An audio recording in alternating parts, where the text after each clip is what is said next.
এই রাজ, তোর প্যান্টের চেন খোলা, তোর দেখা যাচ্ছে, তাড়াতাড়ি ওটা ঠিক কর। তুমি এত লজ্জা কেন বলো? ছোট ভাইয়ের দেখতে তোমার লজ্জা করে না? উম, তুমি কেন আমার থেকে এভাবে তাকিয়ে আছো? আমার লজ্জা করতে যাবে কোন দুঃখে? তুই আমাকে দেখাতে পারিস এখানে তোর লজ্জা করে না, আর আমি এখানে আমার লজ্জা করবে কেন? এই, তোমার চোখ বন্ধ করো। তুমি একদম ফাজিল হয়ে গেছো। আপন চাচাতো ভাইয়ের প্যান্টের চেইন খোলা, আর সেটাও তুমি সবার সামনে এভাবে বলতে পারলে? এই বলে রাজ সেখান থেকে কোনো রকমে আড়ালে চলে গেল। আসলে বাড়িতে একটা পার্টি হচ্ছিল, আর সেখানেই বাড়ির সবাই উপস্থিত ছিল। তখনই রাজ সেখানে আসে। তাড়াহুড়ো করতে গিয়ে তার প্যান্টের চেন খোলা ছিল, ওটা সে খেয়াল করেনি। আর পার্টির ভেতরে প্রবেশ করতেই আশা সেটা দেখতে পেল এবং সবার সামনেই তাকে এই কথা বলল। এবং তখনই পার্টিতে থাকা সকল মানুষ রাজের দিকে তাকিয়ে থাকে। তাদের রাজ অনেকটা লজ্জা পেয়েছে, কিন্তু আশার তাতে কিছুই যায় আসে না। কারণ কেউ যদি নিজের শরীরের কাপড়ের খোঁজ না রাখতে পারে, তাহলে এতে অন্য কারো দোষ কেন হবে? রাজ প্যান্টের চেন ঠিক করে আবারও পার্টিতে আসলো। তখনই আশা তাকে দেখে হো হো করে হাসতে থাকলো আর বলল, কিরে, এখন প্যান্টের চেন ঠিক করে এসেছিস নাকি পার্টিতে আবার খুলে যাবে নাচানাচি করতে গিয়ে? তখন কিন্তু আবার আমাকে লুচ্চা বলতে আসিস না। দেখো আপু, এখন কিন্তু একদম বেশি বাড়াবাড়ি হয়ে যাচ্ছে বলে দিলাম। আমি তাড়াহুড়ো করে আসতে গিয়ে প্যান্টের চেইন খোলা ছিল, সেটা আমি দেখতে পাইনি, তাই বলে তুমি আমাকে এভাবে বলবে? এটা তো হয় না। হাজার হোক আমি তোমার ছোট ভাই বলে কথা। ছোট ভাইকে কেউ এভাবে অপমান করে? ওরে আমার পিচ্চি রে, বিয়ে করলে 2 বাচ্চার বাপ হয়ে যাবি, এখনো তুই পিচ্চি আছিস? এই শুনে এসব ফাজলামো মার্কা কথাবার্তা আমার সামনে আর কখনোই বলবি না। কারণ তুই খুব ভালো করেই জানিস ফাজলামো মার্কা কথাবার্তা আমি পছন্দ করি না। আমি যা বলি সাফ সাফ। হ্যাঁ, সেটাই তো। তাই বলে তুমি সবার সামনে আমার মান ইজ্জতের 12টা বাজিয়ে দেবে? আমার প্যান্টের চেন খোলা ছিল, সেটা তুমি আমাকে আড়ালে ডেকে নিয়ে বলতে পারতে। সেটা কি সবার সামনে বলার ছিল? এই বলে রাজ সেখান থেকে চলে গেল। এদিকে পার্টির আয়োজন শেষ হলে সবাই খাওয়া দাওয়া করে নিজেদের রুমে ঘুমাতে চলে গেল। আশা নিজের রুমে বসে কিছু কাজ করছিল। তখনই রাজ সেখানে আসলো আর বলল, আপু, আজ তোমার সঙ্গে ঘুমাবো। আমার রুমে গেস্ট ঘুমিয়েছে। আমার রুমে ঘুমানোর কোনো জায়গা নেই, তাই আম্মু বলেছে তোমার সঙ্গে ঘুমাতে। ঠিক আছে, সমস্যা নেই, তুই আমার সঙ্গে ঘুমাতে পারিস। তুই আমার ছোট ভাই বলে কথা। আচ্ছা, ঠিক আছে, তাহলে আমাকে ফ্লোরে বিছানা করে দাও, আমি ঘুমিয়ে পড়ি। খুব ঘুম পাচ্ছে। তাছাড়া কাল সকালে আবার কলেজে যেতে হবে। তা না হলে আবার সকাল সকাল ঘুম থেকে উঠতে পারবো না। তোকে ফ্লোরে কেন বিছানা করে দিতে হবে? আমার বিছানাটা যথেষ্ট বড়, দুই পাশে দুইজন ঘুমাতে পারবো। তাছাড়া এখন মোটামুটি শীত পড়েছে, ফ্লোরে ঘুমালে ঠান্ডা লেগে যাবে। তোর ফ্লোরে ঘুমানোর কোনো প্রয়োজন নেই, বিছানা করা আছে, তুই গিয়ে ঘুমিয়ে পড়। আমার একটু কাজ আছে, ওটা শেষ করে তারপর আমি ঘুমাবো। না, আমি তোমার সঙ্গে একই বিছানায় ঘুমাবো না। হাজার হোক তুমি একটা মেয়ে, আর তোমার মতো যুবতী একটা মেয়ের সঙ্গে আমি কোনোভাবেই একই বিছানায় ঘুমাতে পারি না। এই দেখ, এত পাকনা পাকনা কথা বলিস না। তোকে যেটা করতে বলেছি তুই সেটাই কর। তুই বিছানায় গিয়ে ঘুমা, তারপর বাকিটা আমি দেখছি। তাছাড়া ওই যে কোল বালিশটা দেখছিস, ওটা মাঝখানে দিয়ে ঘুমিয়ে পড়, তাহলে আর কোনো ঝামেলা হবে না। আসলে আশা যখন ঘুমায় তখন তার কোনো হুঁশ থাকে না।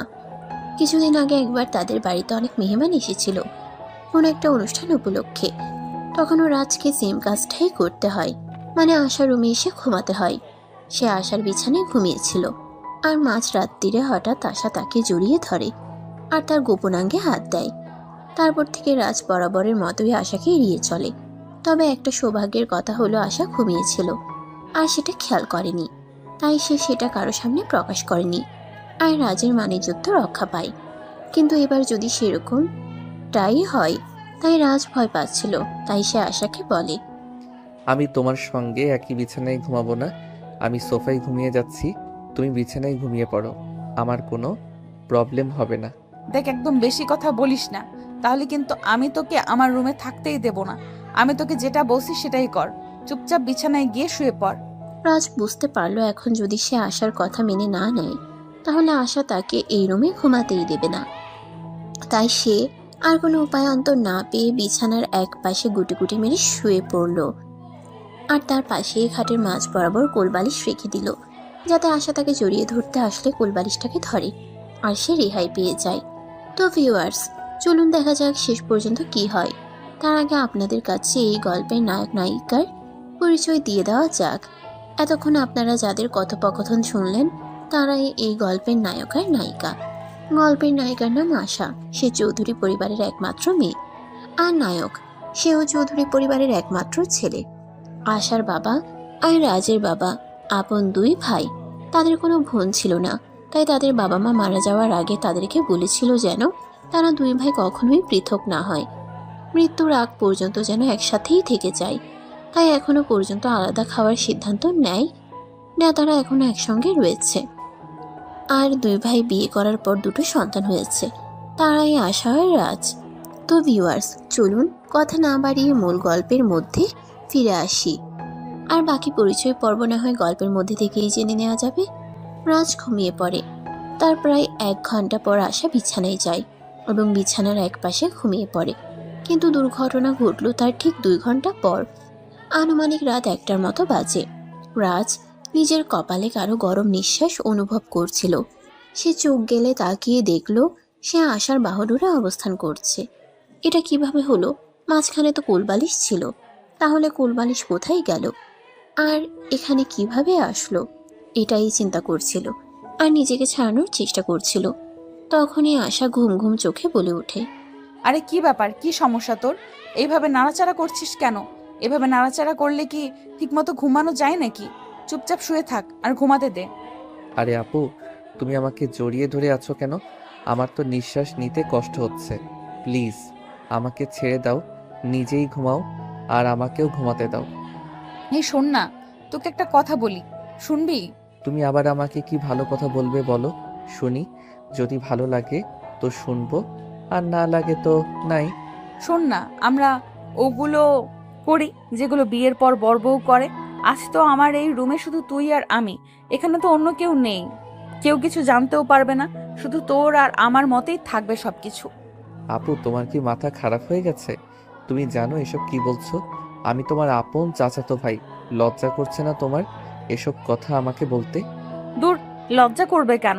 এখন তো গার্লফ্রেন্ড বয়ফ্রেন্ড, এরা অহরহ এই সব কিছু করে থাকে, তাহলে আমার কেন লজ্জা করবে? তাছাড়া তুই তো জানিস আমি এখনো একটা বয়ফ্রেন্ড জুটাতে পারিনি, যার কারণে আমার খুব আফসোস লাগে।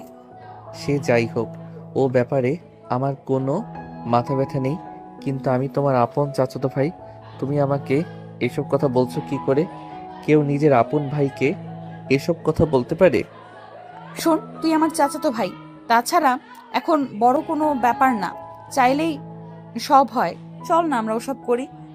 এই বলে আশা নিজের হাত রাজের ওটার মধ্যে রেখে দেয় আর ইচ্ছে মতো মালিশ করতে থাকে। নীলের ওটা দাঁড়িয়ে একদম 6 ইঞ্চিতে পরিপূর্ণ হয়ে গেছে। আশা রাজকে জড়িয়ে ধরে ইচ্ছে মতো কিস করছে আর নিচে তার হাত চালাচ্ছে। রাজ তখন আর কোনোভাবেই নিজেকে ঠিক রাখতে পারছিল না দেখে আশার বাঁধন থেকে নিজেকে ছাড়াতে চাইছিল। কিন্তু কিভাবে একটা মেয়ে মানুষের শরীরে এত শক্তি থাকতে পারে? রাজ কোনোভাবেই আশা থেকে নিজেকে ছাড়াতে পারছিল না। আপু প্লিজ, তুমি আমাকে ছেড়ে দাও। তুমি আমার সঙ্গে এরকমটা করো না, তাহলে আমি আমার বউয়ের কাছে কি জবাব দেব? আমি তো নন ভার্জিন হয়ে যাব, তখন তো আমি আমার বউয়ের হক আদায় করতে পারবো না। তুই যদি চাস তাহলে আমি তোকে বিয়ে করব। তাছাড়া তুই হয়তো একটা কথা ভুলে গেছিস, ছোটবেলায় দাদু তোর আর আমার বিয়ে দিয়ে গেছেন। দেখো, ছোটবেলা চড়ুইভাতি খেলায় এসব অনেক কিছু হয়েই থাকে, সেই সব কিছুকে জীবনে ধরে রাখতে হয় না। তাছাড়া এখন তুমিও বড় হয়েছো আর আমিও বড় হয়েছি, আমাদের নিজেদেরকে বুঝবার মতো বয়স হয়েছে। তোমার রুচি আর আমার রুচি সম্পূর্ণ আলাদা। আমরা চাইলেও কখনোই দুজনের রুচিকে এক করতে পারবো না। সো ছোটবেলায় কি হয়েছে না হয়েছে সেসব কথা ভুলে যাও। বলে যেতাম, কিন্তু তোর মতো হ্যান্ডসাম সুদর্শন দেখতে একটা ছেলেকে কি করে ভুলে যাই বল? তুই তো দেখতে পুরাই আইটেম, তোর মতো আইটেম বয়কে কোনোভাবেই ভুলে যাওয়া সম্ভব নয়। আমি তোকে বিয়ে করতে চাই। আপু প্লিজ, ওসব কথা বন্ধ করো আর আমাকে ছেড়ে দাও।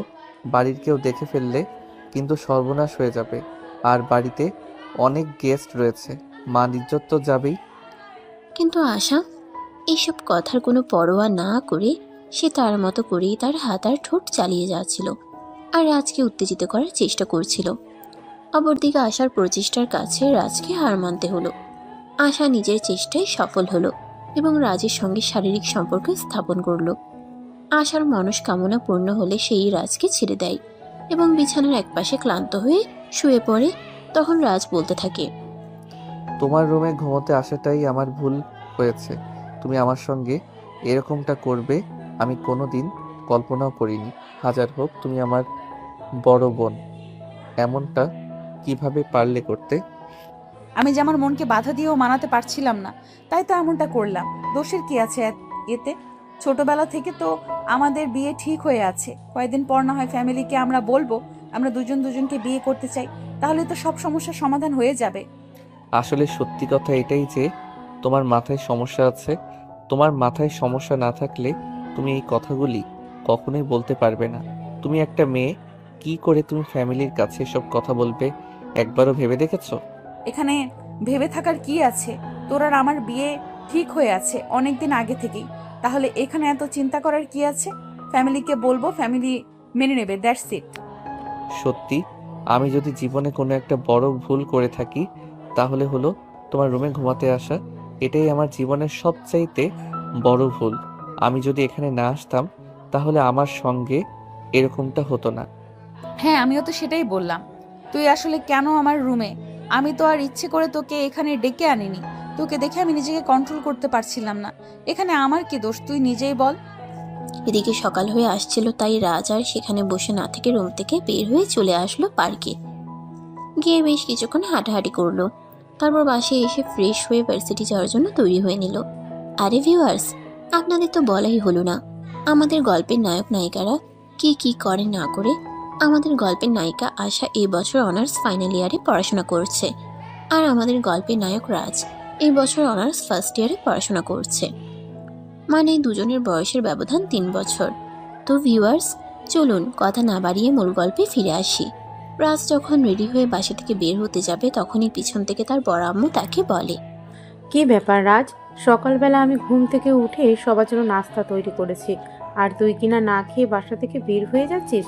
তোর কিছু হয়েছে নাকি? তোর মুখটা এমন দেখাচ্ছে কেন? না বড় আম্মু, কিছুই হয়নি। এমনিতেই আমার শরীরটা ভালো লাগছে না, তাই চলে যাচ্ছি। তাছাড়া আমার খাওয়ার ইচ্ছা হচ্ছে না।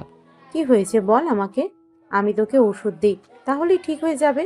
না বড় আম্মু, সেরকম কিছুই হয়নি। আমার ওষুধ লাগবে না। আমি ক্যান্টিন দেখে কিছু খেয়ে নেব। আমি এখন আসি। আরে এটা তুই কি বলছিস? তুই চলে যাবি? তাহলে আশা কার সঙ্গে ভার্সিটিতে যাবে? তুই আশাকে তোর সঙ্গে নিয়ে যা। আজ আমি পারবো না, আপুকে বলে দিও বাসা থেকে গাড়ি নিয়ে ভার্সিটিতে চলে আসতে। আর হ্যাঁ, এখন থেকে আমি আর আপুকে আমার সঙ্গে নিয়ে যেতে পারবো না।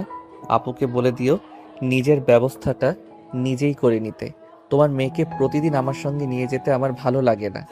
এটা তুই কেমন ধরনের কথা বলছিস? আশা তোর বোন হয়, আর তাকে তুই তোর সঙ্গে নিয়ে যেতে পারবি না কেন? এর পিছনে কারণ কি এটা আমাকে বল, আমি শুনি। কোনো কারণ নেই, আমি এমনিতেই নিয়ে যেতে পারবো না, তাই বললাম। এখন তোমরা কি করবে না করবে সেটা তোমাদের ব্যাপার, তবে আমি আর আশা আপুকে আমার সঙ্গে নিয়ে যাব না। এটাই আমার শেষ কথা। এই বলে রাজ আশার আম্মুকে আর কোনো কথা বলার সুযোগ না দিয়ে বাসা থেকে বের হয়ে বাইক নিয়ে সোজা ভার্সিটিতে চলে আসলো। ভার্সিটিতে আসতেই তার প্রেমিকা রিয়ার সঙ্গে তার দেখা হলো। কি ব্যাপার বেবি, তোমাকে এমন দেখাচ্ছে কেন? কোনো ব্যাপারে কি তোমার মন খারাপ নাকি? না, আসলে ব্যাপারটা সেরকম কিছু নয়, এমনিতেই মাথাটা একটু ব্যথা করছে, তাই আর কি। সত্য কথাটা বলল না, কারণ সত্য কথা বললে যদি আবার তার প্রেমিকা তার সঙ্গে সম্পর্ক ছিন্ন করে নেয় তখন কি হবে। আসলে রাজ তার প্রেমিকাকে অনেক ভালোবাসে, তাই সে কথাটাকে এড়িয়ে মিথ্যা কথা বলল। তাহলে চলো ক্যান্টিনের ফার্মেসি থেকে তোমাকে মাথা ব্যথার ট্যাবলেট কিনে দিই, খেলেই ঠিক হয়ে যাবে। না, সেটার কোনো প্রয়োজন হবে না। আমি বাসা থেকে আসার সময় রাস্তায় ফার্মেসি থেকে মাথা ব্যথার ট্যাবলেট কিনে খেয়ে নিয়েছি। আশা করি কিছুক্ষণের মধ্যেই কমে যাবে, চিন্তার কোনো কারণ নেই। তোমার কি অবস্থা? তুমি কেমন আছো? এই তো আলহামদুলিল্লাহ, আল্লাহর অশেষ রহমতে ভালোই আছি। রাজ, তোমাকে একটা কথা বলার ছিল। হ্যাঁ বলো না, কি বলবে? আমি তোমার সব কথা শুনতে রাজি আছি। তুমি শুধু বলো আমাকে কি করতে হবে। তোমার চাচাতো বোন আশার ব্যবহারগুলো আমার ঠিক ভালো লাগে না। আমি চাই তুমি ওর সঙ্গে মেলামেশা করবে না। আরে এসব তুমি কি বলছো? তোমার কি মাথা খারাপ নাকি? আশা আপু আমার বড় বোন, সে আবার কি খারাপ আচরণ করলো যেটা তোমার চোখে পড়লো আর আমার চোখে পড়লো না? প্লিজ নিজের মেন্টালিটি ঠিক করো। সে আমার বড় বোন হয়, তাকে নিয়ে বাজে কথা বলবে না। আমার কথা শুনে হয়তো তোমার আমার মেন্টালিটি খারাপ মনে হতে পারে, কিন্তু এটা শুধু আমি না, পুরো ভার্সিটির স্টুডেন্টরা খেয়াল করে। আর অনেকেই আমাকে বলেছে সে নাকি তোমার সঙ্গে ঘাড়ে করে মিশতে চায়। দেখো, তুমি আমার ফ্রেন্ড, আমি চাই না তুমি আমার সামনে অন্য একটা মেয়ের সঙ্গে ইটিস পিটিস করো। এগুলো আমার সহ্য হবে না, তাই আমি তোমাকে বললাম। ঠিক আছে, এই ব্যাপারে যদি তোমার কোনো সন্দেহ থাকে তাহলে আমি আশা আপুর সঙ্গে আর কোনো কথাই বলবো না। তবে তোমাকে আমি হারাতে পারবো না, কারণ তোমায় আমি ভালোবাসি। প্লিজ তুমি আমাকে ভুল বোঝো না। দেখো, আমিও তোমায় ভালোবাসি আর বিশ্বাস করি। এখানে ভুল বোঝাবুঝির কিছুই নেই। এটা হলো সত্য মিথ্যার প্রশ্ন। বললাম এই বিষয়টা শুধু আমি না, বিষয়টা প্রত্যেকেই খেয়াল করেছে। সেখানে আমার একার ভুল বোঝাবুঝি তো নয়। আচ্ছা ঠিক আছে, এবার এই প্রসঙ্গটা বাদ দাও। আমার সকালে কিছু খেতে ইচ্ছে করছিল না, তাই বাসা থেকে কিছু খেয়ে আসিনি। এখন ক্যান্টিনে চলো, তোমাকে নিয়ে কিছু খাবো। কি বলো তুমি? বাসা থেকে কিছু না খেয়ে বের হয়ে এসেছো? আন্টি তোমায় কিছু বলেনি? না মানে আসলে আমার আম্মু এখনো ঘুম থেকে ওঠেনি। গতকাল তো আমাদের বাড়িতে একটা পার্টি আয়োজন ছিল, সেটা তো তুমি জানোই। আম্মুর শরীরটা হয়তো ক্লান্ত লাগছে, তাই আম্মু তখনও ঘুমাচ্ছিল। বড় আম্মু সকালে ঘুম থেকে উঠে সবার জন্য নাস্তা বানিয়েছে, কিন্তু আমার খেতে ইচ্ছে করছিল না, তাই না খেয়ে চলে এসেছি। রিয়া তখন আর কোনো কথা না বলে রাজকে নিয়ে ভার্সিটির ক্যান্টিনে চলে গেল। আর তারপর দুজনে সেখানে নাস্তা করে ক্যান্টিন থেকে বের হতে যাবে, তখনই তাদের সামনে আশা এসে দাঁড়ালো। আর তারপরেই বলতে লাগলো, কিরে, তোর এত বড় সাহস? তুই আমাকে না নিয়ে ভার্সিটিতে চলে এসেছিস। তোকে আমি কতবার বলেছি তুই আমাকে না বলে কোথাও যাবি না। আমি তোকে না দেখলে কষ্ট পাই। কথাটা শোনা মাত্র রিয়া রাজকে বলতে লাগলো, এবার তো তুমি বুঝতে পারলে আমার কথা বলার কারণ কি। এই মেয়েটা তোমার সঙ্গে এমন এমন বিহেভ করে যাতে আমি না, শুধু ভার্সিটির প্রত্যেকটা স্টুডেন্ট মনে করে তোমাদের দুজনের মধ্যে কোনো সম্পর্ক চলছে। আশা আপু দেখো, আমি তোমার বাপের সম্পত্তি নই যে তোমার যেভাবে ইচ্ছে আমাকে সেভাবে ব্যবহার করবে। তাই আমি তোমাকে শেষবারের মতো বলছি, তুমি আমার সঙ্গে এরকম করো না। তুমি খুব ভালো করে জানো আমি রিয়াকে ভালোবাসি আর রিয়াকে বিয়ে করব। প্লিজ তুমি আমাকে আর বিরক্ত করো না। তুই বলবি আর আমি তোকে ছেড়ে দিয়ে চলে যাব? এমনটা তো হতে পারে না, কারণ তুই খুব ভালো করে জানিস আমাদের ফ্যামিলিতে বড়দের কথা কতটা মানা হয়। আর আমাদের দাদু ছোটবেলায় তোর সঙ্গে আমার বিয়ে ঠিক করে গেছে। এখন তুই ভাবলি কি করে যে আমি তোকে এই মেয়েটার হাতে তুলে দিয়ে দেবদাস হয়ে চলে যাব? শোনো, তোমাকে আমি আগেও বলেছি আর এখনো বলছি, কে কি বলেছে আর কে কি করেছে সেসব ব্যাপারে আমার বিন্দু মাত্র মাথা ব্যথা নেই। আমি তোমাকে বিয়ে করব না, এটাই শেষ কথা। কারণ আমি রিয়াকে ভালোবাসি, তোমাকে নয়। তুই আমাকে ভালোবাসিস না তাতে কি হয়েছে? ভালোবেসে নিবি। তাছাড়া ভালোবাসা কি জিনিস সেটা বোঝার মতো বয়স তোর এখনো হয়নি। তুই এখন আবেগ দিয়ে সবকিছু চিন্তা করিস, তাই তুই বুঝতে পারিস না। কিন্তু বিশ্বাস কর, আমি সত্যি তোকে অনেক বেশি ভালোবাসি। আরে, এই মেয়ে কেমন নির্লজ্জ বেহায়া। আপনি একটা ছেলে আপনাকে অ্যাভয়েড করছে আর আপনি তার পিছনে ঘুরঘুর করছেন। তাছাড়া সবাই তো তাছাড়া সবচাইতে বড় কথা হলো ছেলেটা আপনার আপন চাচাতো ভাই। তার সঙ্গে এইসব লুচ্চামি মার্কা কথাবার্তা বলতে আপনার কি একটুও লজ্জা করে না? না, লজ্জা করে না, কারণ আমি খুব ভালো করেই জানি আমাদের ফ্যামিলির সবাই ভেবে রেখেছে রাজ আর আমি যখন পূর্ণবয়স্ক হব তখন আমাদের দুজনের বিয়ে দেবে। তাহলে এখানে লজ্জা কেন করবে? তুই নিজেই আমাকে বল, আমি শুনি। কারণ সে আপনাকে ভালোবাসে না, আমাকে ভালোবাসে। আর আমরা দুজন আমাদের ফ্যামিলিকে জানিয়ে বিয়ে করব। আর কিছুই না। যেই মানুষটা আপনাকে ভালোই বাসে না, সেই মানুষটার কাছে আপনি ভালোবাসা দাবি করেন কি করে? আমি কি করে দাবি করি সেটা নিশ্চয়ই তোর কাছ থেকে জানতে চাবো না। আমার যেভাবে যা ইচ্ছা আমি সেভাবে তাই করব। আমি তোকে কোনো কৈফিয়ত দিতে যাব না রে। তুই ও আমার ভালোবাসার মানুষ, তাই তুমি ওর কাছে কৈফিয়ত দিতে বাধ্য। আর হ্যাঁ, একটা কথা কিন্তু আমি বাড়িতেই বলে এসেছি, আমি এখন আর তোমাকে ভার্সিটিতে নিয়ে আসা আর নিয়ে যাওয়ার চাকরিটা করতে পারবো না। তুমি নিজের ব্যবস্থা নিজে করে নাও, আর আমার পিছনে ঘুরঘুর করো না। এই বলে রাজ সেখানে আর এক মুহূর্ত দেরি না করে রিয়াকে হাত ধরে টানতে টানতে সেখান থেকে ক্লাসে চলে গেল। ক্লাসে আসতে না আসতেই রিয়া তাকে বলতে লাগলো, রাজ চলো আমরা বিয়েটা করে ফেলি, তা না হলে তোমার এই বোনটাকে যেরকম দেখা যাচ্ছে মনে হয় খুব তাড়াতাড়ি একটা ঝামেলা বাঁধিয়ে দেবে। তখন কিন্তু তুমিও আমাকে হারাবে আর আমিও তোমাকে। তুমি কোনো চিন্তা করো না, উল্টাপাল্টা কিছুই হবে না। আমি তো তোমায় ভালোবাসি, তাই না? তুমি আমার উপর ভরসা রাখো, আমি সবকিছু ঠিক করে নেব। হ্যাঁ, তুমি আমায় ভালোবাসো এই কথা আমি বিশ্বাস করি, আর তোমাকেও বিশ্বাস করি, কিন্তু এই মেয়েটাকে আমার বিন্দুমাত্র বিশ্বাস আর ভরসা নেই, কোনোটাই নেই। এই মেয়েটা যে কোনো সময় যে কোনো দুর্ঘটনা ঘটিয়ে দিতে পারে, তখন তুমি কি করবে? তুমি যদি আমাকে বিশ্বাস আর ভরসা দুটোই করো, তাহলে তুমি চুপচাপ বসে থাকো, কিছুই হবে না, কারণ আমি তোমাকে ভালোবাসি, ওকে নয়। এরপর রাজ রিয়াকে আরো অনেকগুলো কথা বলে বুঝালো। আর তারপর ক্লাস শুরু হলো। ক্লাস শেষ হলে রাজের বন্ধু হৃদয় তার সঙ্গে দেখা করতে আসে। দোষ, শোন, তোকে একটা ব্যাপারে কথা বলার ছিল। দেখ, আমরা সবাই জানি তুই রিয়াকে খুব ভালোবাসিস, কিন্তু আশা আপুর কর্মকাণ্ডগুলো আমাদের সবার চোখে পড়ছে। তুই যদি রিয়াকে ভালোবাসিস তাহলে রিয়াকে বিয়ে করে নে। হ্যাঁ, বিয়ে তো আমি রিয়াকেই করব, তবে আমি তো একটা ছেলে মানুষ, চাইলেই যে কোনো সময় বিয়ে করে নিতে পারি না।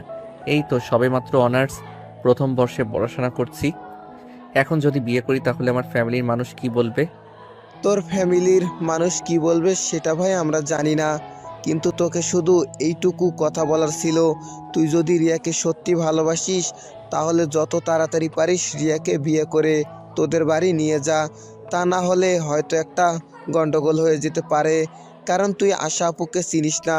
আশা আপু ইদানিং যা শুরু করেছে সেগুলো ভার্সিটির সবার চোখে পড়ছে। আচ্ছা ঠিক আছে, চিন্তা করিস না, আমি দেখছি কি করা যায়, তবে খুব তাড়াতাড়ি ভালো একটা সলিউশন করতে হবে। অতঃপর হৃদয় আর কোনো কথা না বলে সেখান থেকে চলে গেল। এরপর ভার্সিটি ছুটি হলে রাজ ভার্সিটি থেকে বের হতে যাবে, তখনই আশা তার সামনে এসে দাঁড়ায় আর বলে, আমি তোর সঙ্গে যাব, আর তুই আমাকে সঙ্গে নিয়েই বাসায় যাবি, এটাই আমার শেষ কথা। আমি তো তোমাকে বলে দিয়েছি আমি তোমাকে নিয়ে আর যাওয়া আসা করতে পারবো না। তোমার যদি ভাইকে যাওয়া আসা করতে হয় তাহলে তুমি একটা বাইক কিনে নাও আর নিজে সেটা চালানো শিখে নাও। আমাকে অযথাই বিরক্ত করো না, আমি তোমার চাকর নই। আরে তুই আমার চাকর হতে যাবি কেন? তুই তো আমার হবু জামাই। আরে তুই আমার চাকর হতে যাবি কেন? তুই তো আমার হবু জামাই। তাই তোর কাছে আমি যা কিছু চাইবো তো সব কিছুই আমাকে দিতে হবে। দেখো, তুমি আমার মেজাজ খারাপ করো না, আমি তোমাকে যেটা বলছি তুমি সেটাই করো। আর একটা কথা, তুমি কখনোই আমাকে নিজের হবু জামাই বলে দাবি করবে না। আমি তো তখনও বলেছি আর এখনো বলছি, আমি কোনোদিনই তোমাকে বিয়ে করব না। আমার যদি বিয়ে করতেই হয় তাহলে আমি রিয়াকেই বিয়ে করব। আমিও তোকে বলে দিচ্ছি, তুই যদি কাউকে বিয়ে করিস তাহলে সেটা আমাকেই করবি। আমি ছাড়া অন্য কোনো মেয়ে তোর জীবনে কোনোদিনও আসবে না, এটা আমি তোকে চ্যালেঞ্জ করলাম। ঠিক আছে, তাহলে আমিও চ্যালেঞ্জ অ্যাকসেপ্ট করলাম, আমি কোনোদিনই তোমাকে বিয়ে করব না।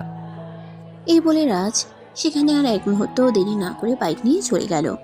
এদিকে আশা বেশ কিছুক্ষণ গেটের সামনে দাঁড়িয়ে থেকে রাজ ফিরে না আসায় সে একটা রিক্সা নিয়ে বাড়িতে চলে আসলো। বাড়িতে এসে রাজের আম্মুর কাছে বিচার দিতে লাগলো। ছোট আম্মু, তোমার ছেলে ইদানিং আমার সঙ্গে অনেক খারাপ আচরণ করছে। আজ সে ভার্সিটিতে তার সমস্ত বন্ধুদের সামনে আমাকে অপমান করেছে। সে আমাকে সোজাসাপটা বলে দিয়েছে আমাকে নাকি সে আর আনা নেওয়া করতে পারবে না। সে নাকি আমার বাপের টাকায় কেন চাকর নয়। আরে, এটা তুমি কি বলছো? সত্যি বলছো তো রাজ তোমাকে এই কথা বলেছে? আচ্ছা ঠিক আছে, তুমি যদি সত্যি বলে থাকো তাহলে রাজ আসলে আমি রাজকে এটা জিজ্ঞাসা করবো। হ্যাঁ ছোট আম্মু, আমি একদম সত্যি কথাই বলছি। রাজ আমাকে এটাই বলেছে সে নাকি আমার বাপের টাকায় কেনা চাকর নয়। তুমি বলো, সে তো আমার ছোট ভাই, সে কি আমাকে এটা বলতে পারে? ঠিক আছে, তুমি কোনো চিন্তা করো না, আজও আসুক বাড়িতে, আজ ওর একদিন কে আমার একদিন। এত বড় সাহস ওকে কে দিয়েছে সেটাই আমি জিজ্ঞাসা করব। আশা তখন খুশি মনে লাফাতে লাফাতে নিজের রুমে চলে গেল। এদিকে বেশ কিছুক্ষণ পর রাজ বাসায় আসলো। বাসায় আসতেই তার আম্মু তাকে ধরে বসলো। কি ব্যাপার রাত? এইসব আমি কি শুনেছি? তুমি নাকি কিসব বলছো এগুলো? তোমার কাছ থেকে কি আমরা এগুলোই আশা করেছি? তুমি আমাদের ফ্যামিলি ছেলে, এটা তো ভাবতে আমার অবাক লাগছে। আম্মু, কেউ যদি তোমার কাছে আমার নামে মিথ্যা কথা বলে আর সেটাকে সত্য বলে চালিয়ে দেয়, তাহলে তো আমার কিছুই করার নেই। তবে আমি একটা কথা স্পষ্ট জানিয়ে দিয়েছি, আমি আর আশা প্রসঙ্গে এসব ডলাডলি করতে পারবো না। এগুলো আমার ভালো লাগে না। ভার্সিটির সব স্টুডেন্টরা এগুলো নিয়ে মজা নেয়, তাই আমি এগুলো আর সহ্য করতে পারছি না। প্লিজ, এটা যদি আমার অন্যায় প্লিজ, এটা যদি আমার অন্যায় হয়ে থাকে, তাহলে ফ্যামিলির সবাই আমাকে ক্ষমা করে দিও। কিন্তু এটা করা আমার পক্ষে আর সম্ভব নয়। তার মানে আশা আমাদেরকে যা কিছু বলেছে সবকিছুই সত্যি? তুমি আশার সঙ্গে সত্যি তোমার বন্ধুদের সামনে খারাপ ব্যবহার করেছো? কে কি বললো না বললো তাতে কিন্তু আমাদের কিছুই যায় আসে না। আর একটা কথা তুমি ভুলে যেও না, আশা কিন্তু শুধু তোমার বোন নয়, সে কিন্তু তোমার হবু স্ত্রী। আমরা কিন্তু তার সঙ্গেই তোমার বিয়ে দেব। পাগল আমি হয়েছি নাকি তোমরা হয়েছো, আমি সেটাই বুঝতে পারছি না। এই মেয়েটাকে আমি কেন বিয়ে করতে যাব? এই মেয়েটা তো এই মেয়েটা তো আমার থেকে বয়সে অনেক বড়। তাছাড়া যে আমার আপন চাচাতো বোন, তাকে কেন আমি বিয়ে করতে যাব বলো আমাকে? অত সব কৈফিয়ত আমরা তোমাকে দিতে পারবো না। ছোটবেলা থেকে তোমাদের দুজনের বিয়ে ঠিক হয়ে আছে, তাই তোমাদের দুজনেরই বিয়ে করতে হবে। আর যদি তুমি আশা ছাড়া অন্য কোনো মেয়েকে বিয়ে করে এই বাড়িতে নিয়ে আসো, তাহলে আমরা ভুলে যাব যে তুমি আমাদের সন্তান, আর এই ফ্যামিলি তোমাকে ত্যায্য করবে।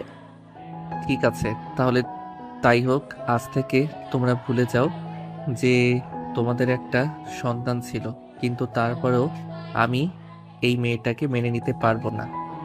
আমি আজ এবং এই মুহূর্তে এই বাড়ি থেকে চলে যাচ্ছি।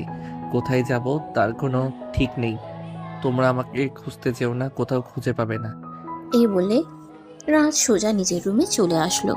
আর তারপরও নিজের প্রয়োজনীয় কিছু জিনিসপত্র গুছিয়ে নিয়ে বাড়ি থেকে কাউকে কিছু না বলেই বের হয়ে গেল। সন্ধ্যা পেরিয়ে রাত হলো। রাত তখন আনুমানিক 11টার মতো বাজে।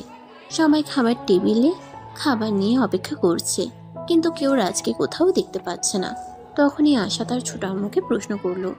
কি ব্যাপার ছোট আম্মু, রাজকে কোথাও দেখতে পাচ্ছি না কেন? আমি তো সারা দিন তোর নতুন না যে খুঁজছি, ওকে তো কোথাও দেখতে পেলাম না। রাজ কোথায় গেছে? ওকে কি তুমি ফোন দিয়েছিলে? সে কোথায় গেছে আমি কিছুই জানি না, যে আমার কাছে কিছুই বলে যায়নি। তাছাড়া সে যখন বাসায় এসেছিল তখন আমি তোমার ব্যাপারেই কথা বলেছিলাম, যে সে আমাকে স্পষ্ট জানিয়ে দিয়েছে প্রয়োজন হলে সেই বাড়ি ছেড়ে চলে যাবে, কিন্তু তোমাকে সে কোনোভাবেই বিয়ে করবে না। এটা নিয়ে তার সঙ্গে ঝামেলা হয়েছিল। তাহলে তুমি আমাকে এই কথাটা তখন বললে না কেন? আমি ওকে আটকে দিতাম। কিন্তু এখন সে কোথায় গেছে এটা আমরা কিভাবে জানবো? আর তাকে কিভাবে খুঁজে আনবো? এত চিন্তার কিছুই নেই, সে এখন আর ছোট বাচ্চা নয়। তার ইচ্ছে মতো সবকিছু হবে না এই বাড়িতে। যেখানে ইচ্ছে সেখানে যাক, যখন এই আবেগ ফুরিয়ে যাবে তখন সে নিজেই এই বাড়িতে চলে আসবে। সন্ধ্যা পেরিয়ে রাত হলো। রাত তখন আনুমানিক 11টার মতো বাজে। সবাই খাবার টেবিলে খাবার নিয়ে অপেক্ষা করছে, কিন্তু কেউ রাজকে কোথাও দেখতে পাচ্ছে না। তখনই আশা তার ছোট আম্মুকে প্রশ্ন করলো। তখন কেউই আর এই বিষয়ে কোনো কথা বলল না। সবাই খাওয়া দাওয়া করে নিজেদের রুমে চলে গেল। কিন্তু এদিকে আশা নিজের রুমের ব্যালকনিতে পায়চারি করছে। তার চোখে ঘুম আসছে না। বারবার সে রাজের নাম্বারে ফোন করছে, কিন্তু ফোন সুইচ অফ বলছে। কেন এরকমটা হচ্ছে কেউ কি কিছু বুঝতে পারছে না। অপরদিকে রাজ বাসা থেকে বের হয়ে তার বন্ধু হৃদয়ের বাড়িতে উঠে, আর সেখানেই তার সঙ্গে কথোপকথন। হৃদয়, আমি সিদ্ধান্ত নিয়েছি আমি আর এই বাড়িতে থাকবো না, এই শহরেই থাকবো না। এখান থেকে দূরে কোথাও চলে যাব। যদি আমার ভালোবাসা সত্য হয় তাহলে তো রিয়া আমার জন্য অপেক্ষা করবে আর আমি ফিরে এসে তাকে বিয়ে করব। কিন্তু যদি রিয়া অপেক্ষা না করে তাহলে বুঝবো সে আমার ভাগ্যে ছিল না। কিন্তু এই বাড়িতে থাকা আমার আর হবে না। দোষ, এভাবে হুটহাট করে সিদ্ধান্ত নেওয়াটা আমার মনে হয় ঠিক হচ্ছে না। আশা আপু তোকে ভালোবাসে, তাছাড়া তোর ফ্যামিলির মানুষজন চায় তুই আশা আপুকে বিয়ে করিস, কিন্তু তুই কেন এটা করতে চাচ্ছিস না? আমরা তো সেটাই বুঝতে পারছি না। আমার ফ্যামিলির মানুষগুলোর সঙ্গে তোরও কি মাথা খারাপ হয়েছে নাকি, যে আমি এই বুড়ো মেয়েটাকে বিয়ে করব? আমি কখনোই এই মেয়েটাকে বিয়ে করব না। তাছাড়া তোরা সবাই জানিস রিয়াকে আমি ভালোবাসি। সেখানে এই মেয়েটাকে বিয়ে করার প্রশ্নই ওঠে না, যে কিনা আমার থেকে 3 বছরের সিনিয়র। ঠিক আছে ভাই, তোর যেটা ভালো মনে হয় তুই সেটাই কর। তোর ব্যক্তিগত ব্যাপারে কোনো কথা বলতে চাই না। যাই হোক, তুই কি তোর আম্মুর কাছে কিছু বলে এসেছিস? না, আমি কারোর কাছে কিছু বলে আসিনি। কেউ যখন আমার কথা চিন্তা করবে না, তাহলে আমি কেন তাদের কথা চিন্তা করতে যাব? যাই হোক দোস্ত, তোর সঙ্গে একটা কথা বলতে এসেছি। হ্যাঁ বল, কি বলবি? তুই আমার বেস্ট ফ্রেন্ড, আর তোর জন্য আমি সব কিছুই করতে পারি। দোস্ত, তুই তো খুব ভালো করে জানিস আমি বাড়ি থেকে রাগ করে চলে এসেছি। আমি বাড়ি থেকে নিজের খরচের জন্য কোনো টাকা পয়সা নিয়ে আসিনি। তোর কাছে যদি টাকা থাকে তাহলে তুই আমাকে কিছু টাকা দিয়ে সহযোগিতা কর। তারপর আমি যখন ফিরে আসব তখন তোর টাকাটা ফেরত দিয়ে দেব। আচ্ছা দোস্ত, ঠিক আছে, কোনো সমস্যা নেই। আমার কাছে কিছু জমানো টাকা আছে, আমি ওগুলো তোকে দিছি। তুই এগুলো তোর কাছে রাখ। তোর যখন সময় হবে তুই তখন আমাকে ফেরত দিস, কোনো সমস্যা নেই। এই বলে হৃদয় তার কাছে থাকা 30,000 টাকা রাজের হাতে তুলে দিল। আর রাজ সেই টাকাটা হাতে নিয়ে হৃদয়ের কাছ থেকে বিদায় নিয়ে হৃদয়ের বাসা থেকে বের হয়ে পড়ল অজানায় গন্তব্যে। এরপর চলে গেল 2 দিন। রাজের কোনো খোঁজ নেই। তার ফ্যামিলির মানুষজন সারা শহর তন্ন তন্ন করে খুঁজেছে, কিন্তু কোথাও তাকে খুঁজে পায়নি। ভার্সিটিতেও তার কোনো খোঁজ পাওয়া যাচ্ছে না। এদিকে রিয়া তো রাজকে ফোনে না পেয়ে একদম পাগলের মতো হয়ে গেছে। তাই সে সেদিন ভার্সিটিতে আশাকে দেখতে পেয়ে আশার সামনে গিয়ে দাঁড়ায়। এই মেয়ে, কি করছো তুমি আমার রাজের সঙ্গে?